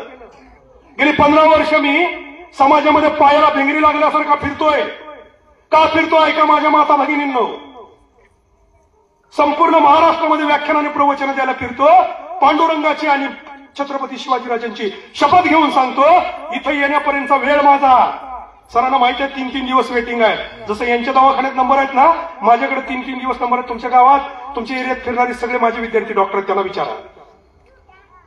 मिनिट गुणिले पैसे हे माझं सरांचं समीकरण आहे. आम्ही जेवढा वेळ कामात असतो तेवढे पैसे आमच्या घरात येतात. सोडलं सर, सोडलं ऐन जवानीत सोडलं. ते मला फक्त माझं नाही एकट्याचं पोट भरायचं इथनं कळालं मला. फिरतो आणि त्या जे काय मानधनाचं तुम्ही पाकिट देताय ना त्यातला 1 पैसा प्रपंचाला, गाडीच्या डिझेलला, पेट्रोलला किंवा माझ्या ड्रायव्हरच्या पगाराला मी दिलेला नाही, देणार नाही. ते सगळे पैसे मी कुणाला देतो? ज्या शेतकऱ्याने आत्महत्या केल्या, जो शेतकरी अटॅकनं अपघातानं गेला आणि सासर माहेरचा तिला कुणाचा आधार नसेल, तिला मी बहीण म्हणून जोडतो. तिची 1ली ते 10वी पर्यंतची जेवढी मुलं मुली असतील त्यांचं 1ली ते 10वी पर्यंत पूर्ण शिक्षण करतो. वह्या, पुस्तकं, दप्तर, गणवेश. दिवाळीला त्या मुलांना रंगीत कपडे आणि दिवाळीला माझ्या माता भगिनीला साडी, चोळी, बांगडी. माझी गाडी घरी जाते, त्यांना घेऊन येते आणि दिवाळीची भाऊबीज करते. हे सगळं काम गेली 15 वर्ष चालू आहे. आज तुमच्या समोर उभा राहिलेला हा देह अशा तरुण विधवा झालेल्या 4,000 सर्व जाती धर्माच्या तरुण विधवांचा भाऊ आहे. मी 1ली ते 10वी पर्यंत मुलांचं शिक्षण ज्या करतोय कामधेनू सेवा परिवाराच्या माध्यमातून, त्या मुलांची संख्या 3,500च्या वर 10वीतनं पास आउट होऊन गेलेली आहे. यावर्षी माझ्याकडं 650 मुलं दत्तक आहेत ज्यांचं 1ली ते 10वी पर्यंत शिक्षण मी करतोय कामधेनू सेवा परिवाराच्या वतीनं. आता नीट ऐका, दरवर्षी 14 ते 15 लाख रुपये खर्च सर. पण माझ्या छत्रपती शिवाजी राजांच्या संस्काराने आणि माझ्या पांडुरंगाने आजपर्यंत पावती पुस्तक नेऊन मला 1 रुपयाची वर्गणी कोणाला मागू दिलेली नाही. 1 रुपयाची वर्गणी नाही. शासनाचा 1 रुपयाचा फंड नाही, कोणत्याही कंपनीचा CRS नाही. तरी हे काम अखंडपणे का चालतंय? शिवविचार आणि शिवसंस्कार, पांडुरंगाची आणि सद्गुरूंची संतांची कृपा. माझ्याबरोबर काम सर सुद्धा करतात, आमची सगळी पोरं करतात. शिवभक्त परिवार आणि कामधेनू सेवा परिवाराचा भाऊ म्हणून ज्याला काम करायचंय ना त्याला सर आम्ही 2च अटी ठेवलेत. पहिली अट आहे माझ्याबरोबर गडावर यायचंय ना, त्या गडाच्या अटीचं सगळं पालन करायचं. हे पहिली अट आहे, तुम्ही निर्व्यसनी असला पाहिजे. आणि दुसरी अट आहे, तुम्ही स्वतःच्या आई वडिलांना सांभाळणारा असला पाहिजे. या 2 अटींचं पालन करणारा कोणी माझा भाऊ होऊ शकतो आणि शिवभक्त परिवाराचा सदस्य. या 2च अटी आहे. तुम्ही 1 रुपया द्यायची गरज नाही, जी इच्छा होईल ती सेवा करा. दान सगळी लोक करतात, मी कुणाला न मागता करतात आणि हे काम पूर्ण केलं जातं. होते 15 वर्ष. आता तुमच्याकडून मला दान कोणतं पाहिजे ते ऐका. माझ्या माता भगिनीनं तुम्हाला पहिल्यांदा पाया पडून एक दान मागतो ते असं आहे, ते दान असं लक्षात ठेवा. माझ्या या सगळ्या ज्या बहिणी आहेत ना, या सगळ्यांची वय 30च्या आत आहेत. 203 माझ्या बहिणी अशा आहेत त्यांची 20च्या आत आयुष्य वय आहेत. म्हणजे ज्याला अजून तारुण्याचा नीट अर्थ सुद्धा कळाला नाही तोपर्यंत विधवा झालेले आहेत. तुमच्याकडून एक दान असं मागतोय माझ्या माता भगिनींनो. मी जशी माझ्या विधवा बहिणीची सेवा करतोय तशी दुसरी विधवा होऊ नये म्हणून तुमच्याकडे एक दान मागतोय. तुमच्या घरातल्या मुलाचा, तुमच्या घरातल्या तुमच्या नवऱ्याचा आणि तुमच्या भावाचा पहिला दारूचा वास सहन करू नका. पहिला गोवा मावा तंबाखू सिगारेटचा वास सहन करू नका. जुगार मटका मोबाईलवरची रमी सहन करू नका. आणि चौथी गोष्ट, परस्त्रीकडे वाकडं बघितलेली नजर आणि वाकडं पडलेलं पाऊल सहन करू नका. सहन करू नका. पहिल्या दिवशी अखंड तांडव करा. माझ्या पोटच्या मुलीला पण मी सांगितलंय, माझ्या पुतणीला पण मी सांगितलंय, अखंड तांडव करा. घरात धिंगाणा घाला, वाटल ते होऊ द्या, नावं ठेवू द्या, पण पहिला वास तुम्ही नाही सहन केला तर दुसऱ्यांदा त्याचं धाडस होणार नाही हे लक्षात ठेवा. जिनं हा वास सहन केला, जिनं हा वास सहन केला तिच्या जीवनाचा नरक झाला म्हणून समजा, नरक झाला म्हणून समजा. दुसरं दान तुमच्याकडून एक पाहिजे. तुमच्या कपाळाला ज्यांच्या कुंकू आहे ना त्यांच्यामध्ये 2 भूमिका आहेत. एक तुमच्यामध्ये आई आहे आणि दुसरी तुमच्यामध्ये बाई आहे. ज्या दिवशी माझ्या बहिणीचा नवरा गेला त्याच्या चितेबरोबर तिच्यातली बाई जळून मेलेली आहे आणि उरलेली फक्त आई आहे. आणि आई सदा सर्व काळ त्रिभुवनामध्ये पूजनीय आहे. त्यामुळे तिला पांढऱ्या पायाची नापशकुनी समजू नका. एवढं दान या भावाच्या पदरात टाका. मी त्याच्या पुढचं पाऊल काल टाकलं. सरांनी सांगितलं भारतात पहिला प्रयोग केला जागर सौभाग्याचा. युट्यूबला बघा, माझ्या नावावर तुम्हाला बघायला मिळेल. अरे नवरा मेल्यानंतर गळ्यातलं मंगळसूत्र काढणं, कपाळाचं कुंकू पुसणं, बांगड्या फोडणं, जोडवी काढणं कोणत्याच धर्मग्रंथात लिहिलेलं नाही. तिची इस्टेट आपल्या घरात राहावी म्हणून आपल्याच पूर्वजांनी धूर्तपणे ही चाल सुरू केली. ही धर्मात लिहिलेलीच नाही. असली कोणी तर मला दाखवून द्या, असली कोणाकडे तर दाखवून द्या. आणि जर कोणाला सापडली तर मी शिवाजीराजांचा आदेश मानतो. मासाजी जाऊ ना शहाजीराजे गेल्यानंतर सती जाऊ दिलं नाही. शिवाजीराजांनी हा नियम मोडला, सतीचा नियम मोडला त्या काळात. आणि परिणाम काय झाला? राजाराम महाराजांच्या मृत्यूनंतर वीरभद्रकाली तारांनी सती गेल्या नाही. मासाहेब गेल्या, सासू गेली तर सुनेला जावंच लागलं असतं. आणि त्याच वीरभद्रकाली ताराणीनं 5 लाखाच्या फौजेचा औरंगजेब भिंगारीला या मातीत गाडला. नवरा गेल्यानंतरच कर्तृत्व आहे तिचं लक्षात ठेवा. धर्माचा नियम मोडला. समुद्र ओलांडू नये नियम होता. शिवाजीराजांनी आरमार केलं. नुसतं आरमार केलं नाही, बसनूरची स्वारी होडीत बसून केली. त्यामुळं जर कोणाला वाटलं डॉक्टर मी वारकरी आहे, प्रवचनकार आहे, धर्माच्या विरोधात चाललाय तर ह्या लाईव्ह जे लाईव्ह चाललं ना फेसबुक लाईव्ह अख्खा भारत बघतोय हे व्याख्यान. या सगळ्यांना माझं आवाहन आहे, जर माझ्या बहिणीला हा नियम धर्मात नसला तर जागर सौभाग्याचा म्हणून मी कार्यक्रम घेतला. हजारो महिला उपस्थित झाल्या. मी तिथे ठराव पास करून घेतले. कोणते? इथून पुढं विवाहित पुरुष गेला तर कुठल्याही स्त्रीनं तिच्या गळ्यातलं मंगळसूत्र आणि बांगड्या, पायाची जोडवी काढू नका, तिचं कुंकू पुसू नका, कारण ते धर्मातच लिहिलेलं नाही. असा कायदा करायला आम्ही सरकारला भाग पाडू. जो हा नियम मोडेल त्याला कायद्याची तरतूद करू. आणि तिसरा ठराव पास केला. कोणता? स्त्रीच्या नावापुढे 2 शब्द लिहिले जावेत. लग्नापूर्वी कुमारिका आणि मृत्यूनंतर मरेपर्यंत नवरा हयात असो अथवा नसो सौभाग्यवती, कारण तिची वेगळी ओळखच करून द्यायची नाही. अखंड सौभाग्यवती ती आहे कारण नवरा बरोबर ज्या दिवशी लग्न झालं तेव्हा बापाचं नाव पुसलंय तिनं. नवरा मेला तरी नवऱ्याचंच नाव पुढे लावते आणि नाव सुद्धा नवऱ्याचंच लावते. त्यामुळे ती सौभाग्यवती आहे. सरकारला असा कायदा करायला भाग पाडू. ज्याच वेळी पुन्हा तुमच्या गावात आसबे डॉक्टर येईल त्यावेळी तुमच्या सगळ्या भगिनीचं कुंकू तुमच्या कपाळाला तसंच ठेवण्याचा प्रतिज्ञा केलेला प्रकार यशस्वी करून तुमच्या गावात येईल. माझ्या माता भगिनींनो, पुरुष सर्वात जास्त टाळ्या इकडे वाजल्या. सगळ्यात जास्त टाळ्या इकडे वाजल्या. तुम्ही एक लक्षात ठेवा माझ्या बांधवांनो, घरी जावा आज आणि स्वतःच्याच हातानं स्वतःच्या बायकोचं कुंकू पुसा, स्वतःच्या हातानं तिच्या गळ्यातलं मंगळसूत्र काढा, तिच्या बांगड्या हातातनं काढा आणि तिची जोडवी काढा आणि तिला फक्त एक वेळ बघा. एवढी सुंदर माझी धर्मपत्नी असताना मी हिला इतकी विकृत करून मरणार आहे का? तर प्रतिज्ञा करा माझ्या बांधवांना. मी केली प्रतिज्ञा. दुर्दैवाने जर माझ्या अगोदर माझ्या पत्नीचा माझा स्वतःचा पत्नीच्या अगोदर जर मृत्यू झाला तर जाहीरपणे सांगतोय सगळ्यांना की माझ्या पत्नीच्या कपाळाचं कुंकू पुसू नका. हे मी सांगितलंय म्हणून. गळ्यातलं मंगळसूत्र तोडू नका, पायातली जोडवी काढू नका, हातातल्या बांगड्या फोडू नका आणि तिच्या नावापुढे कोणी श्रीमतीने गंगा भागीरथी शब्द लिहू नका. अखंड सौभाग्यवती ती डॉक्टरची बायको आहे, तशीच अखंड सौभाग्यवती तिला चितेपर्यंत जाऊ द्या. हा विचार प्रत्येक पुरुषांनी करा. आणि आजच आपल्या पत्नीची खरी जर तुम्ही प्रेम करत असाल, सेवा करत असाल तर आज प्रतिज्ञा करा की माझा मृत्यू दुर्दैवाने जर झाला तर मी माझ्या पत्नीच्या नावापुढे कधीच गंगा भागीरथी शब्द लिहू देणार नाही. काय तोटा आहे तुमचा? तुम्ही आता टाळ्याही वाजवणार. तो शिवाजीराजाचं काय सांगायचं ते काय सांगतो असलं काय सांगू नको. जर कोणी शंका काढली ना तर माझा नंबर देतो. कदम सरांकडे नंबर आहे, तुमच्याकडे नंबर आहे.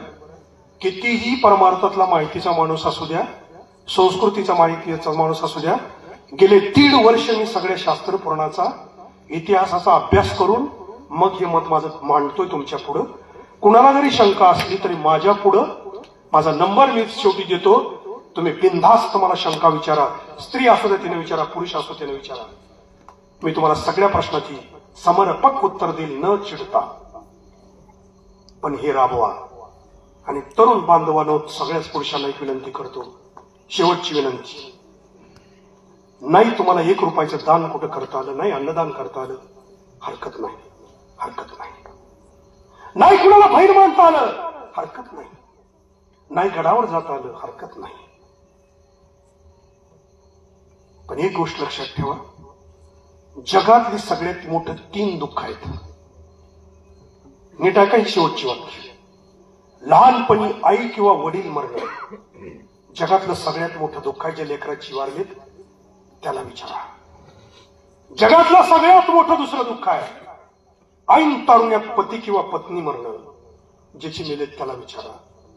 आणि जगातलं सगळ्यात मोठं तिसरं दुःख आहे म्हातारपणी घरातला करता मुलगा मरणं. त्या आईबापाला जाऊन विचारा. माझ्या बांधवांना तुमच्याकडे एकच मागणं मागतोय की 3 दुःख फक्त तुमच्या घरात येऊ देऊ नका. एवढं दान करा. ऐन तारुण्यामध्ये दारू पिऊन, बियर पिऊन, गोवा खाऊन, मावा खाऊन, सिगारेट ओढून, गांजा ओढून, वेडीवाकडी गाडी चालवून धडकून किंवा वेडवाकडे वागून HIV होऊन ऐन तारुण्यामध्ये तुम्ही मराल त्यावेळेला ही 3 दुःख एका दिवशी तुमच्या घरात येतात. तुमची लहान मुलं अनाथ होतात, तुमची धर्मपत्नी विधवा होऊन कलंकित होते आणि तुमचे आई वडील तर कायमचे वेडे होतात. असेल तुम्हाला कोणतं व्यसन तर आजपासून त्या दारू बियरच्या ग्लासवरती, त्या बाटलीवरती, गोळा माव्याच्या तंबाखूच्या पुडीवरती, सिगारेटच्या पाकिटावरती आणि गांजेच्या पुडीवरती एक चित्र डोळ्यापुढे आणा. माझा 5 वर्षाचा मुलगा माझ्या चितेला अग्नी देतोय. साडीचं भान न ठेवता माझी पत्नी घडापाडा लोटते. 4 बायकांनी तिला ओढून धरले आणि अख्खं गाव समोर दिसत असताना माझी आई आणि माझा बाप हंबरला फोडून गावाला विचारतोय, कुठून आणू माझ्या राजाला, कुठून आणू माझ्या साहेबाला. हे चित्र दिसून जर तुम्ही दारू पिला, गोवा खाल्ला, मावा खाल्ला, सिगारेट ओढली, गांजा ओढला, तंबाखू खाल्ली तर तुम्हाला माणूसच म्हणायची तुमची लायकी नाही. माणसं साहेब दारू बियरला व्यसन समजतात, तंबाखूला समजत नाहीत. एक तंबाखूचा विडा आमच्या लाडक्या आराराबाला घेऊन गेला. पवार साहेबांसारखा बलाढ्य नेता आणि महाराष्ट्र शासन अख्खं मागं उभा असताना सुद्धा आराराबाला तंबाखू घेऊन गेली. तरी ती व्यसनं सोडा. माझ्या बांधवांना तुम्ही व्यसनानं जर मेला ना तर तुमची लेकरं दत्तक घ्यायला आजबी डॉक्टर जरूर तुमच्या गावात येईल. जरूर मी त्यांचं शिक्षण करीन त्यांचं सगळं देईन. एक कडवट वाक्य आहे का माझ्या बांधवांना. तुम्ही जर 7ला घरी येत असाल तर 9 वाजेपर्यंत तुम्ही जर लेट झाला तर 4 वेळा तुमची मुलगी तुम्हाला फोन करते, 4थी 5वीची पोरगी. पप्पा कुठपर्यंत आलाय? कुठं आलाय पप्पा? तुम्ही आल्याशिवाय मला जेवायचं नाही, तुमच्या बरोबरच मला जेवायचंय, मी तुम्ही येईपर्यंत झोपणार नाही. कुठवर आलाय? 4 वेळा लेकरू फोन करतो, 4 वेळा. तुम्ही नवीन कपडे आणा, नवीन दप्तर आणा, ते कपडे अंगावर कसे दिसतात हे सुद्धा लेकरू बघत नाही. ते मुलगी जे असं ना कपड्याची नुसती फ्रॉक बघितली ना तर फ्रॉक साहेब बाबा म्हणून कावटाळते, बाबा म्हणून. सर, निमगाव कितकीची एक मुलगी, मी दप्तर कपडे वाटली, जिन्याखाली रडत होती. तर तिला विचारलं, बाळा, प्रियंका नाव होतं तिचं, बाळा प्रियंका तुला दप्तर कपडे सगळे मिळून का रडते रे, का रडते रे? त्यावेळी ते बाळ मला म्हणालं, सर ह्यांचे वडील गेलेत, पण ह्यांना आई आहे. आज या कार्यक्रमाला सगळ्यांच्या आया आले. माझे वडील अपघाताने गेले आणि 6 महिन्यांनी पप्पाच्या विरहानं माझी आई अटॅकनं केली. आज या कार्यक्रमाला माझी आई पण नाही आणि माझा बाप पण नाही. मला काही नकोय मामा, मामा मला फक्त कवटाळून बाबा म्हणून एकदा माझं मन मोकळं करून रडू द्या. सर, ते लेकरू असं कवटाळून हा मग पडून जे रडलं ना, मरेपर्यंत मी विसरणार नाही. अरे कपडे देईन, दप्तर देईन रे माझ्या बांधवानं तुमच्या लेकराला, पण मी तुमचा स्पर्श देऊ शकत नाही रे. माझ्याकडे ती उणीव आहे. पाया पडतो रे तुमच्या लेकरांच्या वतीनं. असेल तुम्हाला कोणतं व्यसन तर आजच महाराजांच्या पुढे त्याचा त्याग करा आणि माझ्या बहिणीला विधवा होण्यापासून वाचवा. माझ्या बहिणीला विधवा होण्यापासून वाचवा. माझं रडणं ढोंग नाही माझ्या माता भगिनीनो. मी काही कलाकार नाही, मी नाटक करत नाही. हजारो लेकरं मी कवटाळतोय. मरू नका लेकरांनो रे. आई बापाच्या आधी आईबाप आपल्या खांद्यावर जावेत, आपण आई बापाच्या खांद्यावर जायचं नाही. मरायचंय तुम्हाला आई बापाच्या आधी, हौस आहे तुम्हाला मरायची, तर असं मरा की तुमच्या मृत्यूचा सुद्धा आई बापाला गर्व वाटला पाहिजे. मरायचं आई बापाच्या आधी तर देशासाठी मरा, मरायचं आई बापाच्या आधी समाजासाठी मरा, मरायचं आई बापाच्या आधी तर धर्मासाठी मरा. हेच शिवचरित्र आहे. हे शिवचरित्र तुम्हा सर्वांच्या चरणावर अर्पण करण्यापूर्वी चुकून एखादा शब्द कोणाच्या मनाला लागणारा गेला असेल, परंपरेला तडा जाणारा गेला असेल, त्याच्यासाठी माफी मागतो. गडकोट किल्ल्याच्या मोहिमेमध्ये सामील व्हा. शिवभक्त परिवाराच्या वतीनं साजरी केलेली जिजाऊ जयंती एकदा बघायला या. कामधेनू सेवा परिवाराच्या भाऊबीजीला ताई तुम्हाला सर्वांना आमंत्रित करतोय, तुम्ही या. माझ्या बहिणी बघा, 3 तास लागतात या पायावरनं बाजूला काढायला. 3 तास. इतकी गरज आहे कार्याची, इतकी गरज आहे. त्यामुळे मी वंचित घटकाला हात घातलाय. तिला मी माझ्या देवघरावरची देवता केलेला आहे. कारण शिवाजीराजांचं वाक्य होतं, मासाहेब जगातली प्रत्येक स्त्री आमच्या देवघरावरली देवता आहे, मग ती कोणत्याही जातीची असो. आमचा पहिला मानाचा मुजरा स्त्री जातीला पडेल. हा मंत्र शिवरायांकडून मी घेतला आणि माझं जीवन बदललं. झालेली चिंतन सेवा शिवरायांच्या चरणावर अर्पण करतो आणि आदरणीय कदम सरांचा आणि माझ्या शिवभक्त परिवाराचे आभार मानून या चिंतन सेवेला विराम देतो. जय भवानी, जय शिवाजी. आप्पाजी